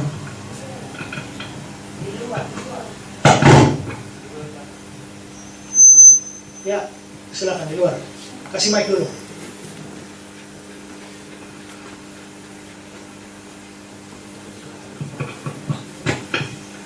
Selamat malam Bapak Pendeta. Saya guru sekolah minggu. Seperti dalam penjelasan Bapak mengenai firman tadi, seperti lagu anak sekolah minggu yang selalu dipakai guru-guru sekolah minggu dimanapun saat kita bersekolah minggu, itu juga sering kami lakukan. Dan kalau menurut Bapak itu kurang tepat, dan selama itu kami pakai. Dan kami juga sering bercerita kepada anak-anak, dosa itu jangan menyontek. Kalau kita melakukan hal yang baik, suka menolong teman, menolong orang tua dan sesama, maka kita akan masuk surga. Karena pemahaman kita orang dewasa dengan anak-anak mungkin itu berbeda, seperti penjelasan Bapak bahwa jikalau kita mau menerima Yesus, berarti keselamatan kita akan miliki. Dan bagaimana caranya? Saya memperbaiki semua keadaan yang sudah terjadi. Seperti Bapak bilang, kalau perbuatan baik kita saja itu tidak membawa kita menjadi selamat. Jadi apakah yang selama ini saya lakukan itu salah? Bagaimana solusinya untuk saya memperbaiki? Dan ke depan, apakah saya harus bilang di anak-anak sekolah minggu saya, kamu buka hati dan terima Yesus? Lalu mereka bilang, bagaimana caranya? Kan sering saya katakan, kalau ada teman yang sakit, kita selalu menolong. Ada teman yang kesusahan, kita di sekolah butuh pena dan lain sebagainya, kita memberikan pertolongan, maka semua kebaikan kita diperhitungkan Tuhan dan kita bisa masuk neraka. Seperti menurut penjelasan Bapak Pendeta, itu tidak akan berarti ketika kita masuk ke surga.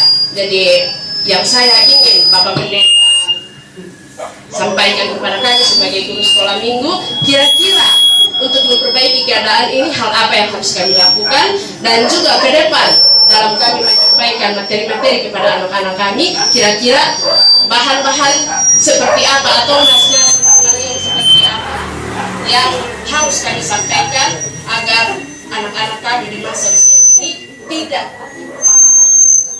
keliru dengan firman-firman atau materi-materi yang selalu kami ajarkan. Ya. Terima kasih Bapak Pendeta. Ya, ini pertanyaan baik sekali. Begini, justru karena anak-anak itu masih kecil lah, maka kita harus memasukkan pengajaran yang benar. Karena begini, apa yang diterima lebih dulu itu biasa keluarnya susah. Nah, usia-usia anak itu pembentukan semua informasi yang diberikan itu masuk dan melekat di dalam. Sehingga kalau dia sudah bertumbuh dengan pemahaman yang salah, ketika dia dewasa untuk merubah, itu susah. Apa yang terjadi pada saya umur 3, 4, 5 tahun itu saya masih ingat satu hal. Saya ingat satu malam, bapak saya ajak saya keluar malam curi sirsa. Bagaimana jalan ke kebun itu dan bagaimana memanjat sirsak itu, habis itu sembunyi di mana, saya masih ingat sampai sekarang. Artinya apa? Apa yang masuk pada waktu kita kecil itu melekat begitu kuat dan sukar keluar untuk paham yang baru. Makanya pekerjaan paling susah itu adalah merombak pemahaman orang. Karena yang lebih dulu masuk biasa lebih suka diterima. Nah, masalahnya ini disinilah guru sekolah minggu punya peran yang besar. Karena itu anak jadi apa itu guru sekolah minggu yang tentukan dia. Makanya seringkali justru pelayanan sekolah minggu itu dianaktirikan. Kalau bikin program kerja pelayanan yang lain, di komisi yang lain dapat biaya banyak, tapi anak sekolah minggu, komisi sekolah minggu sedikit-sedikit saja. Ini salah itu. Ya, justru seharusnya membentuk masa depan pelayanan dari apa ini anak itu dari ini, maka harus beri perhatian. Ya, karena itu maka tidak boleh memberikan pengajaran seperti itu salah. Maka balik kembali. Nah karena itu maka di sini memang kita membutuhkan pembinaan sekolah minggu yang baik. Ya, jadi menurut saya kembali, bagaimana cara memberitakan Injil oleh anak saudara? Tuntun mereka pelan-pelan. Seperti yang tadi kan saya ngomong itu kepada saudara, pakai kutip ayat, kutip penafsir dan segala macam. Tidak boleh begitu, tidak usah begitu. Tapi tentu kalau sebagai guru sekolah minggu tahu lebih caranya bagaimana masuk dengan bahasa anak-anak. Nah, dapat bahan dari mana? Saya tidak tahu dengan gereja sini ya. Tapi saya tahu grup AA, Evangelism Explosion, itu mereka punya satu program namanya AA Kids. AA Kids itu adalah melatih orang bagaimana beritakan Injil kepada anak-anak kecil. Dan saya tahu mereka banyak anak umur 5, 6, 7 sampai 10 tahun terima Yesus semua. Tapi mereka punya paket pelajaran. Nah, seandainya gereja sini memang mau, dan saya bisa fasilitasi tim turun sini untuk mengajar. Misalnya mengajar selama berapa hari itu bagaimana guru sekolah minggu di sini dikumpulkan untuk kasih latih bagaimana penginjilan anak. Nah, itu bisa. Ya. Nah, jadi dengan demikian maka guru-guru dilengkapi untuk bagaimana pemberitaan Injil pada anak. Saya kira itu cara memperbaiki. Jadi, cara memperbaiki pertama adalah guru-guru harus punya pengertian yang benar tentang Injil supaya bisa transfer. Kalau guru tidak punya pengertian yang benar, berarti transfer ke anak bagaimana? Nah, karena itu menurut saya gereja mesti berani keluarkan duit untuk apa? Untuk membiayai guru-guru sekolah minggu diberikan perhatian penginjilan yang baik. Ya. Dan misalnya kalau butuh itu, seandainya butuh itu, saya bukan orang pengurus AA, tapi saya kenal dekat semua pengurus AA, bisa AA Kids-nya tuh bisa ada di sini. Ya. Atau AA Kids juga biasa dilakukan secara rutin di Kupang. Ya, di Hotel Cendana mereka tampung ke semua orang makan, minum di sana selama 1 minggu belajar ini. Nah, itu gereja-gereja biasa ikut. Nah, misalnya 10 guru sekolah minggu sini bisa ikut ke Kupang. Lalu ikut belajar, pulang membawa sesuatu yang baik di sini. Ya, itu sekedar usul saya gitu ya. Oke, baik. Selesai? Kalau ada pertanyaan, yang saudara pertanyaan soal Alkitab yang tidak bisa dijawab, saudara boleh SMS saya, ya. Boleh SMS saya, nomor HP saya untuk tanya jawab itu 081 ya. 08123 0812399 2 777 2 08123992777 ya. Nah, itu saudara boleh tanya jawab di situ, kirim pertanyaan situ, saya akan jawab pertanyaan saudara terkait dengan Alkitab atau juga masalah-masalah yang Kristen. Baik, begitu saja. Saya terima kasih untuk saudara sekalian. Saya sudah hari Jumat di sini. Besok pagi saya akan kembali ke Kupang. Kiranya apa yang saya bagikan selama 3 hari ini jadi berkat bagi saudara. Kalau ada hayat di kandung badan, kita ketemu lagi. Ya, Tuhan memberkati kita sekalian. Amin.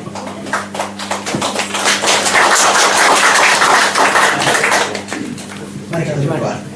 Tuhan, terima kasih kalau Tuhan sudah memimpin kami. Kami belajar firman kira-kira 2 jam. Tapi kami dengan giat, dengan tekun belajar semua itu. Dan biarlah apa yang kamu membagikan jadi berkat, jadi inspirasi, jadi sesuatu yang membangkitkan umat Tuhan di sini. Mereka menjadi orang-orang yang sungguh-sungguh beriman. Setelah sungguh-sungguh beriman, mereka menjadi sungguh-sungguh dalam Tuhan, rajin berbuat baik, setia di dalam pelayanan, rajin di dalam bekerja bagi Tuhan, dan mempermuliakan Tuhan dalam hidup mereka. Terima kasih Tuhan. Di dalam nama Yesus kami berdoa. Amin.